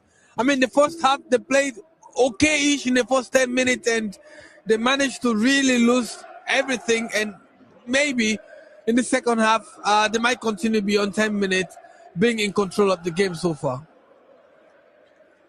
Yeah, calls for experience of the players like Robin Koch and others to try and drag this Eintracht Frankfurt team back into the match. Who else they could put on? We still have Jean-Matteo Bahoya, Ansgar Knauf, very fast player as well, who might come on a bit later if they try to get right back into this game and get an equalizer. Whereas Buba, looking across the bench at Leverkusen, still got Patrick Schick is named, but you said earlier that he has been struggling for form. He's a very deadly striker as the Czech international, but he's normally on the first name on the sheet. But why is he not being put on then? Like, he's struggling for form. He was off with injury. We have an opportunity. This could be a dangerous one there, but Ritsidua put it forward there to Kofane. To Kofane actually. Kalimwendo. No, sorry, exactly. Kalimwendo. Kalimwendo did manage to get hold of the ball. Yeah, so Patrick Schick is an option. Patrick Schick is an option, but since his injury, he came back after a very long injury. He hasn't really found his form, and I guess it's the reason why he's on the bench. So they also have Jonas Hoffmann, a former German international, Ezequiel Palacios also on the bench. And one of the younger players who is an exciting prospect, Montreal Colbreth, who is American-German, possibly someone to look for to the future, Buba. Right. I think that signing just happened recently, so that is a player to look forward to at the Bundesliga. Right now, Eintracht Frankfurt have the ball in their end zone. They played across to Tiate. The long main of Tiate running forward on the left-wing side. He partners up with Nathaniel Brown. They played back, trying to get some control in this match. But Buba, they have, even the stats are backing this up, they have won more tackles, have Eintracht Frankfurt. They're starting to eat into the possession of Leverkusen, although they're still behind by a factor of 60 to 40%. But they're looking more dangerous. Slowly, I think they get in there. The stats for them, it's not that bad. If you see, they have a pass accuracy of 87%, which is quite okay, but not as best as Bayer Leverkusen's 92%. So, yeah. The shots are actually equal, believe it or not. 3 on target for both teams. Ritzer Doan, free kick, knocks it in, but it goes nowhere. It reaches the head of one of the Leverkusen defenders, and they are unable, and Eintracht is unable to do much with this. And the referee has blown his whistle, and we're going to see some substitutions, Buba, on the Leverkusen side. Hoffmann is getting ready to come in there, and another young star, but Hoffmann is quite experienced. Terrier is coming out for Hoffmann, and we also have Ezequiel Palacios. I believe it's Ezequiel Palacios coming on. It's 2 central midfielders, exactly. Palacios is also coming on, And Ezequiel Fernandez, the two Ezequiels replacing each other, and Martin Terrier, the forward, coming off for Leverkusen. But here come Eintracht Frankfurt. They're unable to make much more out of that. I think there's an interesting substitution, Bubba. It is an interesting substitution. I think it's the central side there that was not really working well. So getting Martin Terrier out and Ezequiel Fernandez out, Hoffman is going to come in using his experience, and I think he's going to take in that central defense role. And then maybe we would have... danger here, but they are unable to shoot. Kalimuendo has a shot blocked there, and it goes all the way out. My goodness, Bubba, that was almost a very bad giveaway for Leverkusen. It was a bad giveaway. And Leverkusen are shaking right now. And because of that, I don't know why they're leading by 2-1. And if you start to shake off like this, it's going to be noticed by Frankfurt, and they will try to capitalize, use that, in their favor. Well, Bubba, looking at the shape they've gone into by Leverkusen, they've gone from sort of a 3-4-3 formation to a 4-4-2, if I'm not, or a 3-5-2 formation, with the two holding midfielders coming in and taking off Martin Terrier, one of the strikers. But right. As we watch on the backhand side there, on the left-hand side, Tapsoba playing all the way to the goalkeeper. And now, oh my goodness, actually I'm missing Netantella in this game. This is the sort of game where I really enjoy watching the fast-paced Netantella, who would have put light up of some fire in the stadium right now, but he's out injured. He's injured. I think he also wishes he was playing, but unfortunately he can't be on the pitch. Wow, it's been a crazy first few minutes. I can't believe it. We've only got 23 minutes left in this match, Bubba, almost at 70. It's crazy. Right from this match, at the beginning of this match, we didn't see any goals. And out of nowhere, this could be a danger one. Wow! What a shot there by Teat. Wow, Teate gets the ball in the center of the pitch. It's a giveaway again by Leverkusen. Teate comes down the throat of the goal and whips a high rising shot with his left foot. He's got a bullet of a left footer, but the shot just goes over. I think Blaswick had it covered, but another warning sign for Leverkusen that their lead is definitely not safe. Yeah, they are definitely under pressure right now, and it looks like things aren't looking good for Leverkusen. And as you said, you said that they are known to be giving away opportunities, and it looks like this is what they're doing right now. Well, Bubba, looking at the table now, where does Leverkusen stand in relation to Frankfurt? Hold on there. They're not so far away from each other. Bayer Leverkusen on the 6th of the table, and Frankfurt are on the 8th of the table. Based on this particular match day, if Bayer Leverkusen continues, they might be in the UEFA Conference League, which would be okay for them maybe, because this is the Leverkusen side. That is not the Leverkusen that we knew 2 years ago, or even last year. Here they come, moving up the right wing side, but they almost lose the ball. But, oh my goodness.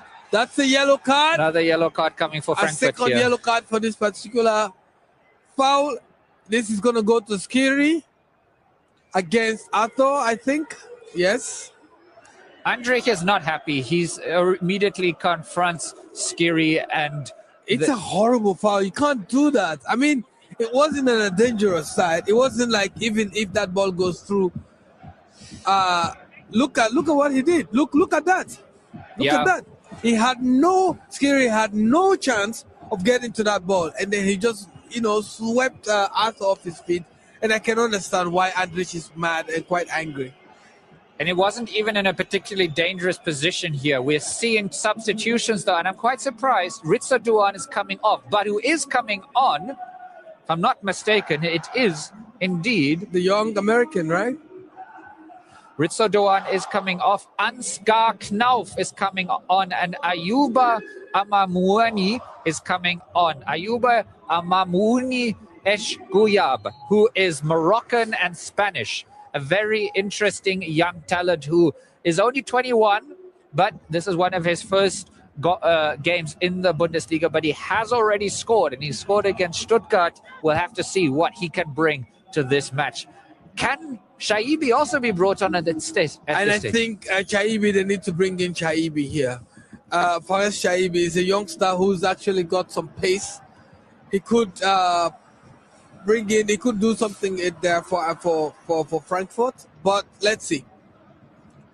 Well, I have to be honest, I'm surprised that Ritso Doan is coming off. Perhaps he was a bit out of gas at the end because he has been running really hard. And another card, and if I'm not mistaken, a red card coming up, Buba. This is a red card there for Skiri. The second time he is playing, a massive foul again, and rightly so. Skiri has been unfair. So far, it's been a really fair game, but look at that. Robert Andrich is trying to talk to him, and he's ignoring him. So double yellow card for Skiri, and he's out. Well, I don't know. Skiri needs to get off the pitch here. This was not really a discussionable foul. It was a clear foul, yellow card offense. And if he's not careful, he's still on the pitch having words with Robert Andrich. Skiri knows that he committed a second yellow card offense there. And I think it could be that Kofani made a meal of this. But at the end of it, Skiri's coming off the pitch. And, well, Frankfurt are down to 10. Frankfurt are down to 10, and it looks like their chase that they had against Bayer Leverkusen, that's not going to happen again. Or, you never know. You never know. We've seen teams doing unimaginable things when they're down. So, yeah. Well, Buba, this was again two fairly unnecessary fouls by Skiri in the space of less than 3 minutes from each other. I don't know what happened there. Like, he finds himself in the center circle, and it was not really necessary. Yeah, this was not a goal-saving foul or anything. Kofane gets up gingerly. I don't know if he's able to continue. He's walking slowly.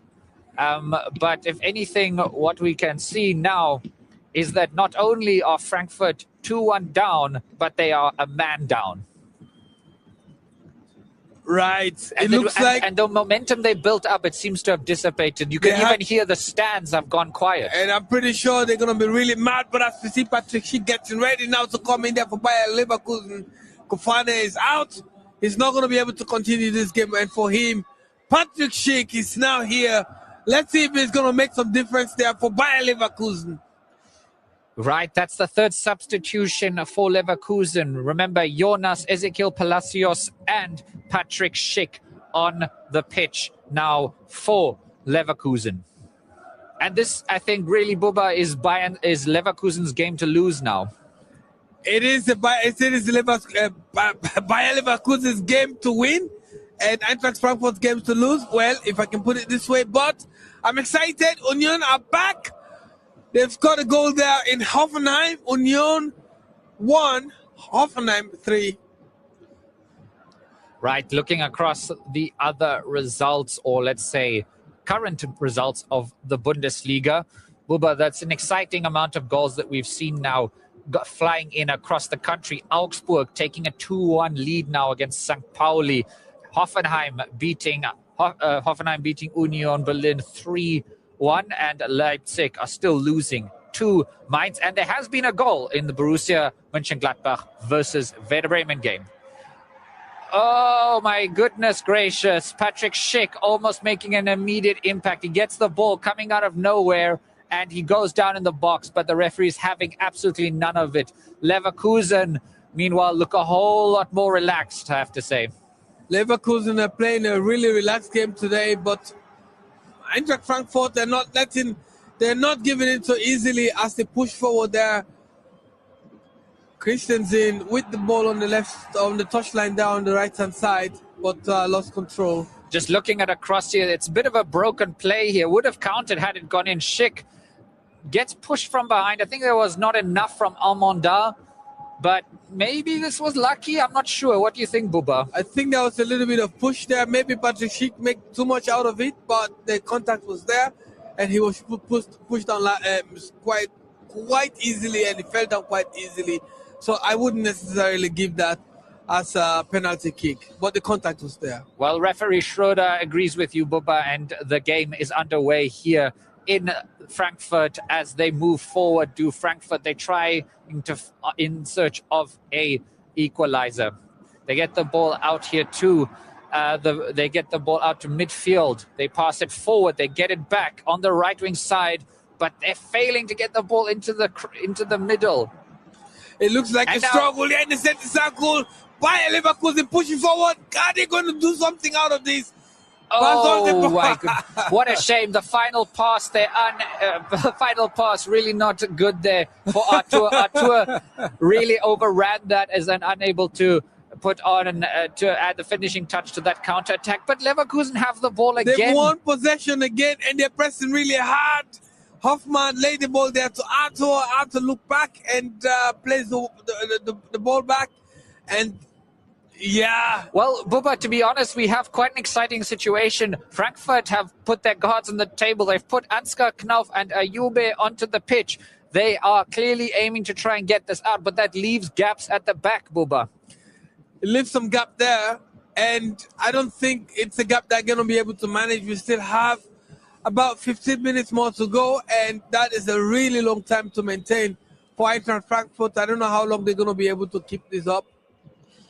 Well, things started well for Eintracht Frankfurt in this half. They got a goal back, but since then it's gone from bad to worse.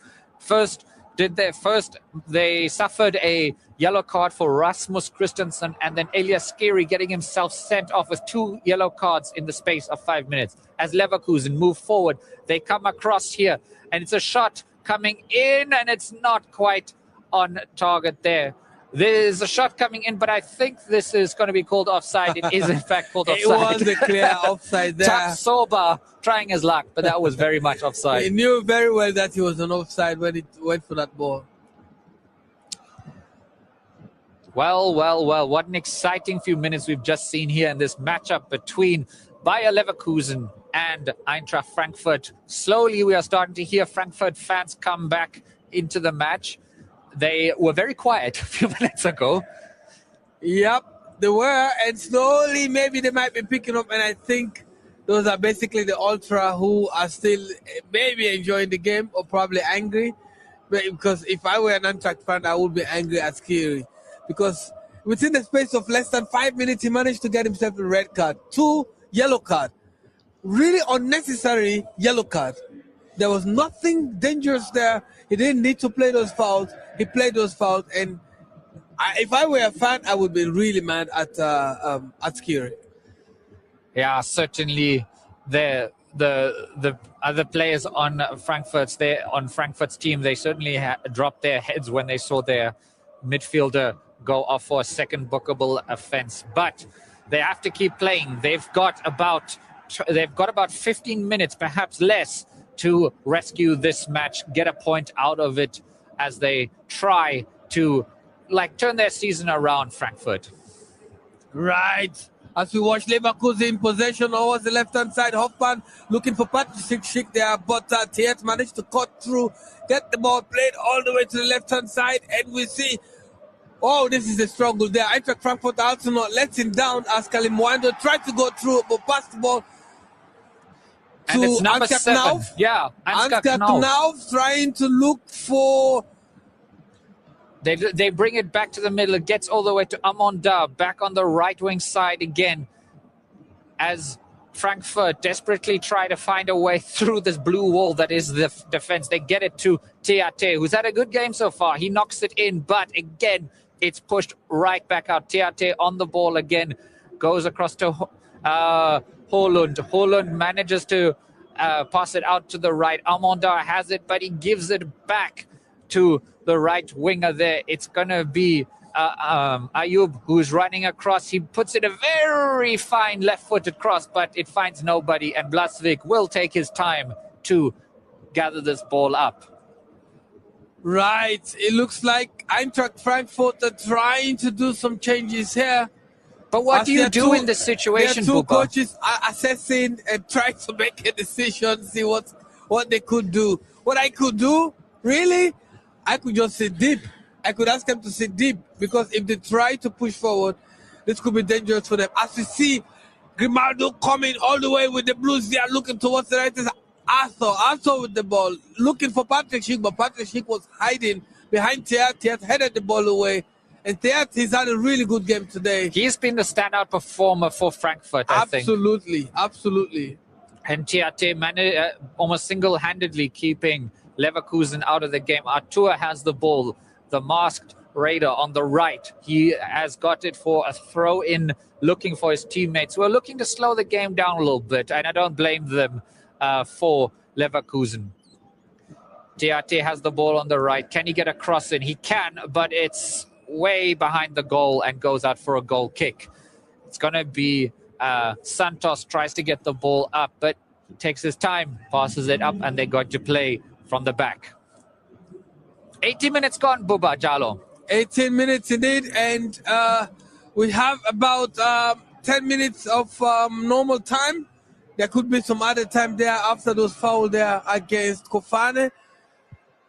But let's see if this time is enough for Bayer Leverkusen to score another goal to put them on the safe side. So far, they're leading by 2-1.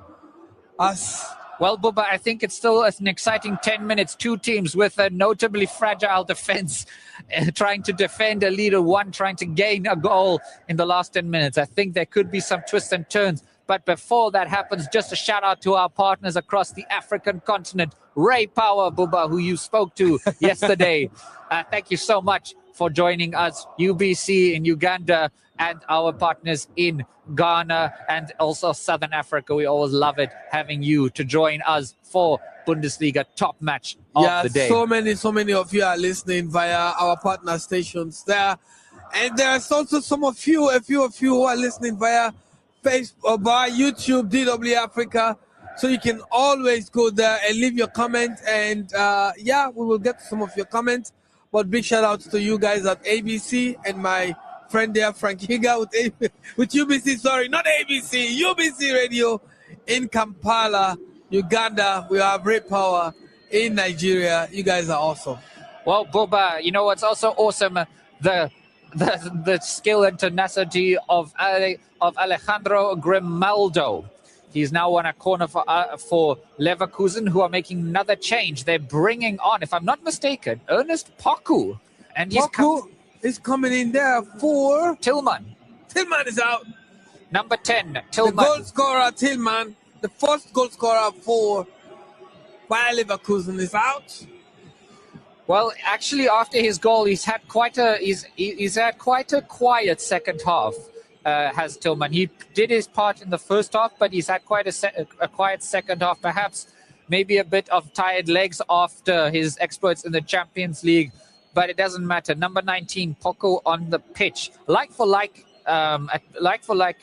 change up here. So they're not changing their formation too much. It looks like the formation is going to stick, but they need a bit more pressure to score. If they want to score another goal there, as they have saved the game by Theat. Theat has been the man of the match there for Eintracht Frankfurt. They're trying to get the ball away from their box, but in the center circle, the ball landed in the feet of Tapsoba, who looked right again there for... Right, as Frankfurt now try to bring the ball up.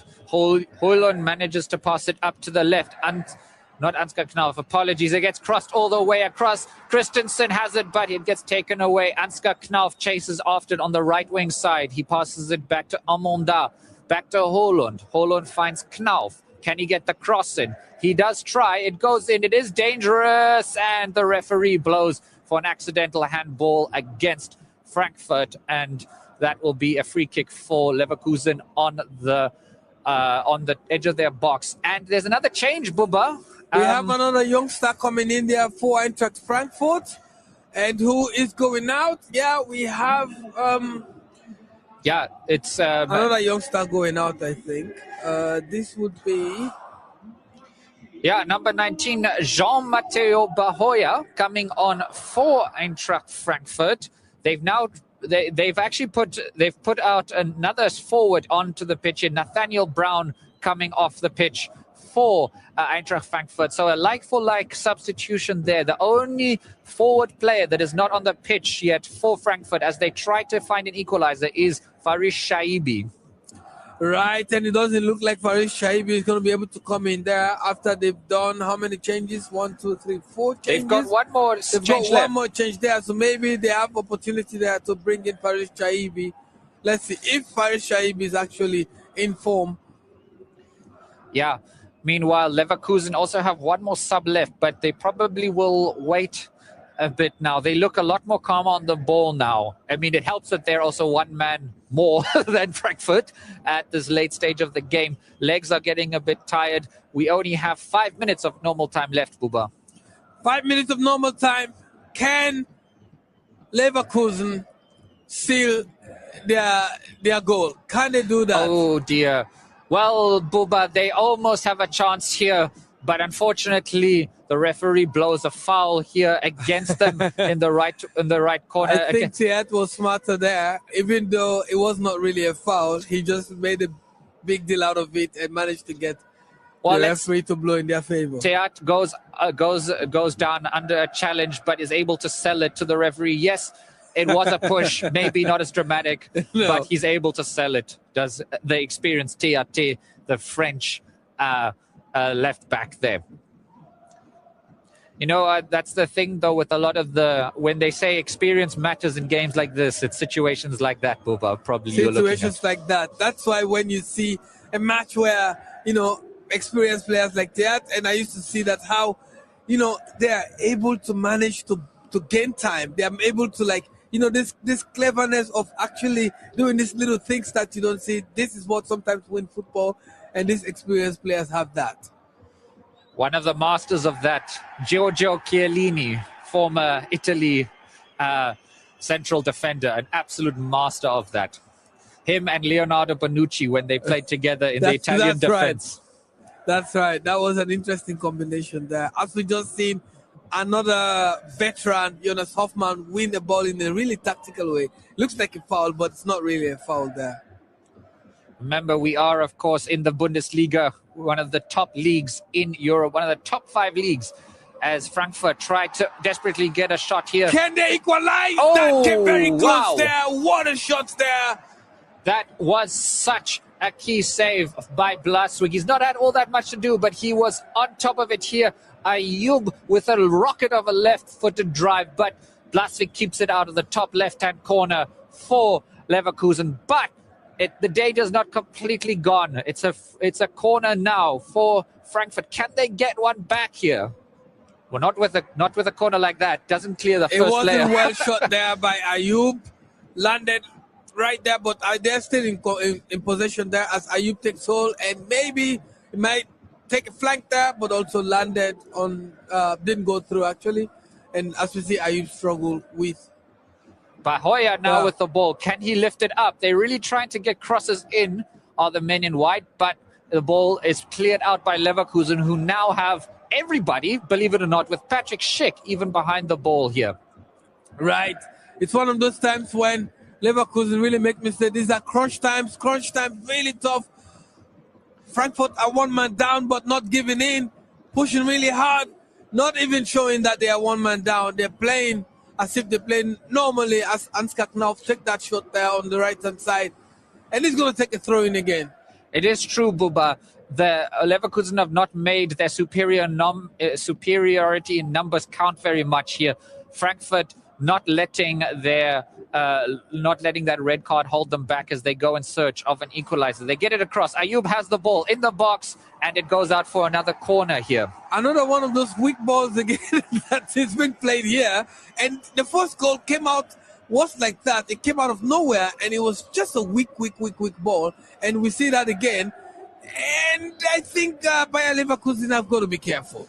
Yeah, as Ayub lines up across, it's coming in from the right-hand side. He is a left-footed player. He's going to swing it in. Referee blows the whistle here, tells Robin Koch and Robert Andrich to keep a cool head here. But Koch, who has scored already, remember, looks maybe to try and get his team back on level terms here. The captain, number 4. Here comes in the cross. It's a good Right, cross. that was a close one my there. goodness. Nice header. Amonda.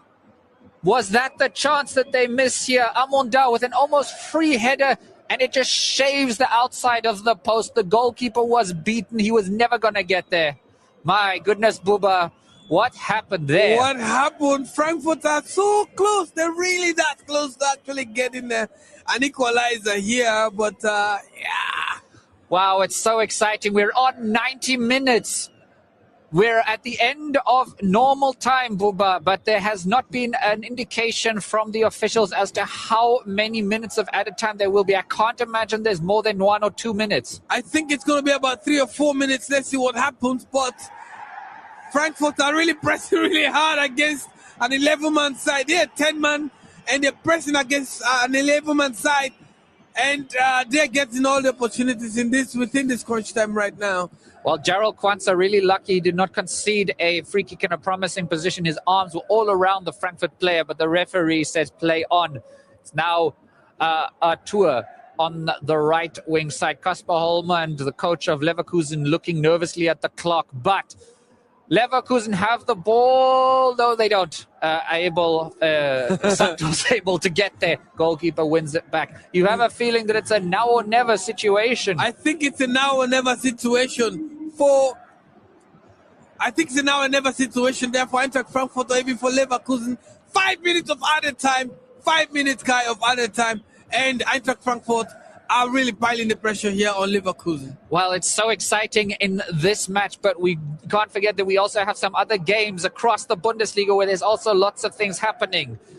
Buba, your team Leipzig still down against Mainz. Your other favorite Berlin team, Union Berlin, also down 3-1 against Hoffenheim. That's not a good day for me as well, but exciting to watch and exciting to commentate this game right now. And I would say it's quite a good game right now, apart from those horrible 2 fouls there from Askiri, which was not so nice. Everything so far has been okay. Fans want a foul, but Frankfurt fans want a foul, but the Frankfurt players have it back. They have numbers. Christensen on the right wing side in the box. Can he get something out of it? He crosses it. Gets the shot, but Blasvik holds on. Christensen upset with himself, but more pressure from Frankfurt there as they try and go in search of the equalizer. Right, Frankfurt again. They're getting all the opportunities here. They're playing 1 line, 2 line, pressing hard, playing really high, even though they're 1 man down against an 11-man side. They're not showing any bit of they're not relenting any bit here, and showing that they might be down, but they're not going to go without a fight. They're not going down, and least of all is their possible player of the match here for Frankfurt, Théaté, left-footed French defender who has launched a few bullets at the goal in an attempt to get his team level, but so far unsuccessful. Now he gives the ball away, and Leverkusen have members forward with Patrick Schick up front. Can they get a goal here? It goes in! That's the hammer! Goal! That's the hammer blow, and it's Alex Garcia! It's over for Eintracht Frankfurt. Bayer Leverkusen have locked in the goal there by Alex Garcia. Kai, that is a beautiful one. That's a beautiful one, and it was made by the 2 substitutes. The last one to get the assist on this one was Ernest Poku, who gets onto the end of this. He gets the ball out on the left wing side. He moves forward, looks as if he's going to take the shot, makes a really good pass. It's onside. Alex Garcia, left-footed, slides the ball past the goalkeeper, and it is 3-1 Leverkusen. I think it's a brilliant play there by Alex Poku. It looks like he faked that particular ball. It looks like he was going to go to the right, but then he saw Alex Garcia coming all the way there, and then he played that ball in his forward and put it there. Frankfurt fans are not happy. Most of them are going home now. Wow. After all that Eintracht Frankfurt pressure with just 1 minute of added time remaining, Leverkusen get another goal here. That might well be the final nail in the coffin for Frankfurt, as getting 2 goals back in less than a minute, I think, might be beyond them at this point. Right. It's an interesting game here at the Deutsche Bank Park in Frankfurt, Germany's capital, the center of Germany, the center as well of finances, money business in Germany. Come to Frankfurt for it, but their side is losing 1-3 from a team from the Rhineland. That's Bayer Leverkusen. Well, Bubba, you can certainly say that Leverkusen took care of business here in Frankfurt as they look now to hold on to this lead. In fact, the Frankfurt players also look to have given up as it's Grimaldo coming forward. The ball comes out on the right wing side. Can they get another goal just to put the icing on the cake? They get the shot off, but it doesn't go in. Another one, and it goes over.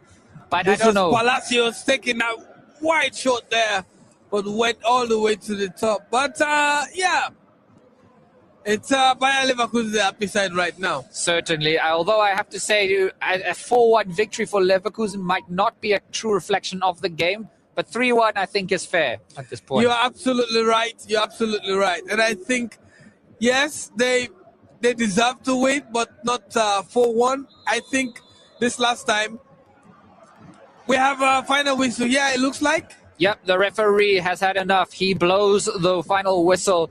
The game is over. Kasper Holland, the Danish coach of Bayer Leverkusen, goes over to congratulate his opposite number, Dennis Schmidt, who's had a tough situation coming in as the interim coach and is going to be giving way to new coach Albert Riera this coming week for Eintracht Frankfurt, who, well, Buba, it's going to be a tough remaining part of the season for Frankfurt going forward now. I think so. I can't wait to see what Albert Riera is going to do with this club or with this team. To me, they still have the opportunity. They still have the winter transfer window. I don't know. When is this going to be closed? Do you know that? Or is it closed already? No. There's still a few more. Yeah. There's still a few more days left in the transfer season. They could still go use this window to secure probably an addition to Johnny Burkhardt. This could help them a lot, but they can't rely on Johnny Burkhardt alone to get the goals. I mean, he's a youngster. He doesn't have that much experience. So, yeah, it's going to be a difficult season for Eintracht Frankfurt. What they need to do is, yes, bring in a new coach, but at the same time, they need to get the right players. Well, Buba, seeing now the Eintracht Frankfurt players still on the pitch, I don't think you can fault them for effort. It certainly did not help that Elias Skiri got a red card and brought them down to just 10 men, which they had to play with for the remaining 20 minutes while chasing the goal. They come up short to Frankfurt here. But if we look at the table, where does that leave these two teams, Buba? It doesn't change that much. As Bayer Leverkusen, they are still on the 6th on the table. And Eintracht Frankfurt, they are 8th on the table, in front of Union Berlin and behind Freiburg. However, Buba, there's an almost 10-point gap between the two teams now. And we see now that Leverkusen are in 6th position in the Bundesliga behind Stuttgart, Leipzig, Hoffenheim, Borussia Dortmund, and of course Bayern Munich on the top of the Bundesliga. What else happened across the league? Now that a few games have been blown for full time? Well, there's quite a lot that's going to happen. There's quite a lot that's changing right now. But if you look at the results right now, we have RB Leipzig. They lost this game to Mainz 04 by 1-0. This was at home in Leipzig, also another struggling side. As you heard from our halftime report, that they've sold Timo Werner, one of their top players, who actually their all-time top goal scorer, who's not had a really good season. It's been a bit of a shame what's happened to Timo Werner. He struggled when he went to Chelsea, and he tried to revitalize his career coming back to RB Leipzig. Yeah, he came and then went back to Tottenham Hotspurs, and struggled there as well a bit, and came back again to the Bundesliga, and now he's finally going to go to the MLS to join the likes of Marco Reus and so in America. Right, so this game, of course, as we watch the Leverkusen players go in front of their traveling supporters who are really bouncing on their end of the stadium, making a lot of noise there. Eintracht Frankfurt, of course, as we said, losing this game 1-3. And across the field, Werder Bremen, 1-1 score against Borussia Dortmund. RB Leipzig have just completed their match against Mainz. They lose their game at home against struggling Mainz of all teams, 2-1. I can't believe that result myself quite at the moment. Augsburg follow up their win against Bayern Munich with another crucial win for them, 2-1 against St. Pauli, which leaves the northern team there in real trouble at the bottom of the Bundesliga. And Hoffenheim look to have won a secure, or let's say a routine 3-1 victory against Union Berlin. Buba, is Hoffenheim the surprise team of the season? I would say so. It's a surprise team of the season because last season they didn't have a good season, but surprisingly, Kramaric is back to being in form, and like we've seen today, he managed to get 2 goals for Hoffenheim. And I would say even though Union Berlin is also a struggling side, but has not been struggling that much compared to Hoffenheim last season. I mean, Union Berlin went through a couple of, after they lost their manager was Fischer, who is now the trainer at Mainz, and I would say it's one of the best managers I know so far. I really, really liked him, but there was a misunderstanding there between the management of Union Berlin, so he had to leave Union Berlin. Now he's with Mainz and he's doing a fantastic job. We see Mainz, even though they were like at the bottom of the table, but since Urs Fischer took over, they are back to being form again and they're doing really well. Just unfortunate, Johnny Burkhardt left them. But looking back here at TSG Hoffenheim, I would say they've got the money. Money, they have it. What they didn't have was a better coach. I mean, now maybe things might be changing again, especially with Andrej Kramaric being back in form. Well, Buba, another candidate for surprise team of the season, although probably not challenging for the top, but is a regular relegation candidate, Cologne. Cologne has had quite an interesting season so far. They've had a different spirit about them, haven't they? Cologne is quite interesting, Kai. It's so interesting with Cologne. Some games you watch them play, you go like, wow, this is the Bundesliga team. Yeah, this is the first Bundesliga team. And sometimes you watch them play, you go like, how did they manage to get here? Of course, Cologne were in the second division last season. Yeah. That's why sometimes people make fun of Cologne, say it's the carnival club because they enjoy more carnival than football. But yes, it's also a traditional football club. Cologne is one of the big places in the Rhineland when it comes to football, when it comes to places as well, to being in the Rhineland. Cologne it is. The team struggles a bit sometimes. Now there's a youngster who decided to play for Germany, and you mean El Mala? El Mala. Yeah. El Mala has been really good, but whenever he's injured, the goals are not coming in. So it is a bit of a problem, and I think they have issues with the management of Cologne. Well, you call him El Mala, that is in fact his name, but Cologne fans have rechristened him El Maladona, as named in honor, of course, the great Diego Armando Maradona, the Argentinian. I think that is quite high praise. Maybe we'd have to wait a few years to see if that praise is in fact. I don't think he deserves that name. He's good, but not that good. He's not quite Maradona, but he is a really talented young player, El Mala. So we'll be watching him. And also, it's also quite nice to see a team like Cologne also challenging for bragging rights in the Rhineland. Of course, Bayer Leverkusen for the last few years has been the strongest team on the Rhine. Leverkusen, literally less than 20 minutes by car drive from Cologne. And now there is like a bit of a rivalry between these two teams. It's not a bit. It's a massive rivalry between Bayer Leverkusen and Cologne, and it's interesting that rivalry took a different form because they had a gentleman's agreement that they wouldn't poach each other's players. And then Bayer Leverkusen went behind Cologne's back, and then they poached no other than Florian Wirtz. That's true. Florian Wirtz now, of course, playing his trade in in Liverpool in the Premier League, like a number of really good other ex-Bundesliga players. I don't think we have enough time to go through all of them, but Hugo Ekitike, Jeremy Frimpong, and Florian Wirtz, just from, of course, just from the Bundesliga playing for Liverpool. Other ones that are more famous, perhaps as well, Erling Braut Haaland, Amar Mamouche playing for Man City. Those are exciting. All players from the Bundesliga that are doing quite well. But speaking of the Premier League a little bit, Yakai, do you think it was a good idea for Liverpool to buy out of nowhere so many players and for such amount of money?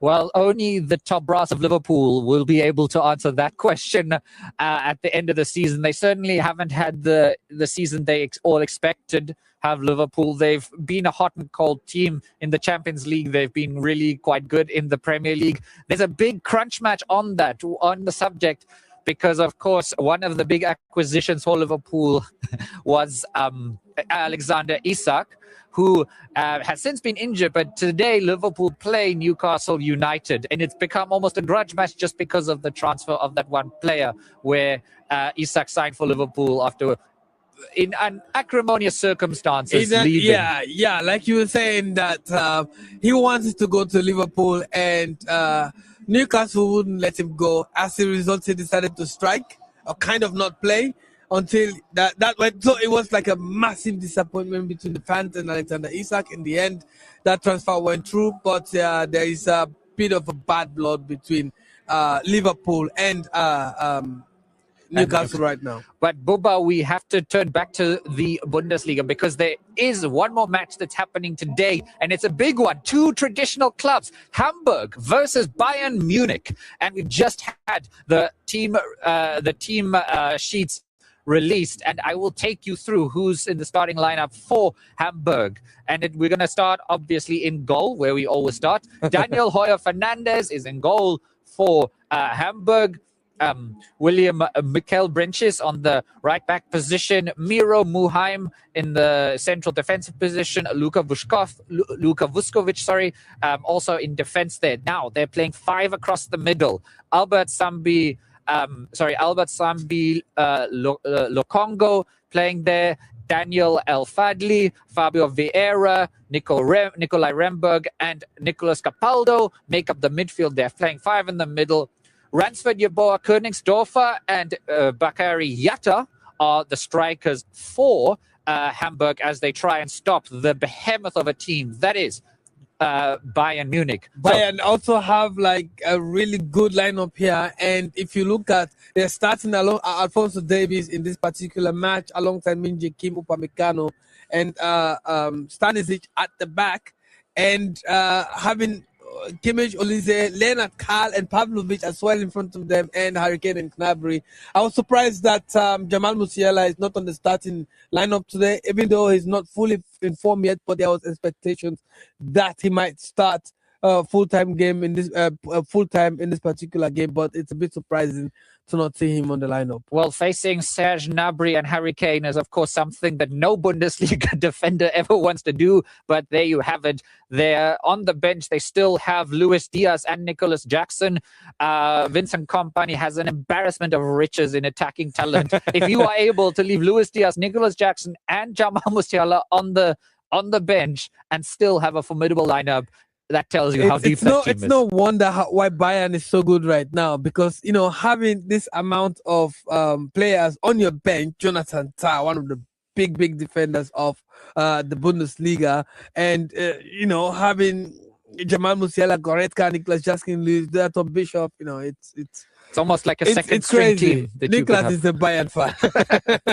It might be exciting to watch this Bayern lineup. Yeah. Well, everyone, so that game is starting up in just under an hour, and that will be also a big game. It's a big game. It's a north-south derby. Two very old clubs in the Bundesliga, Hamburg, Bayern Munich.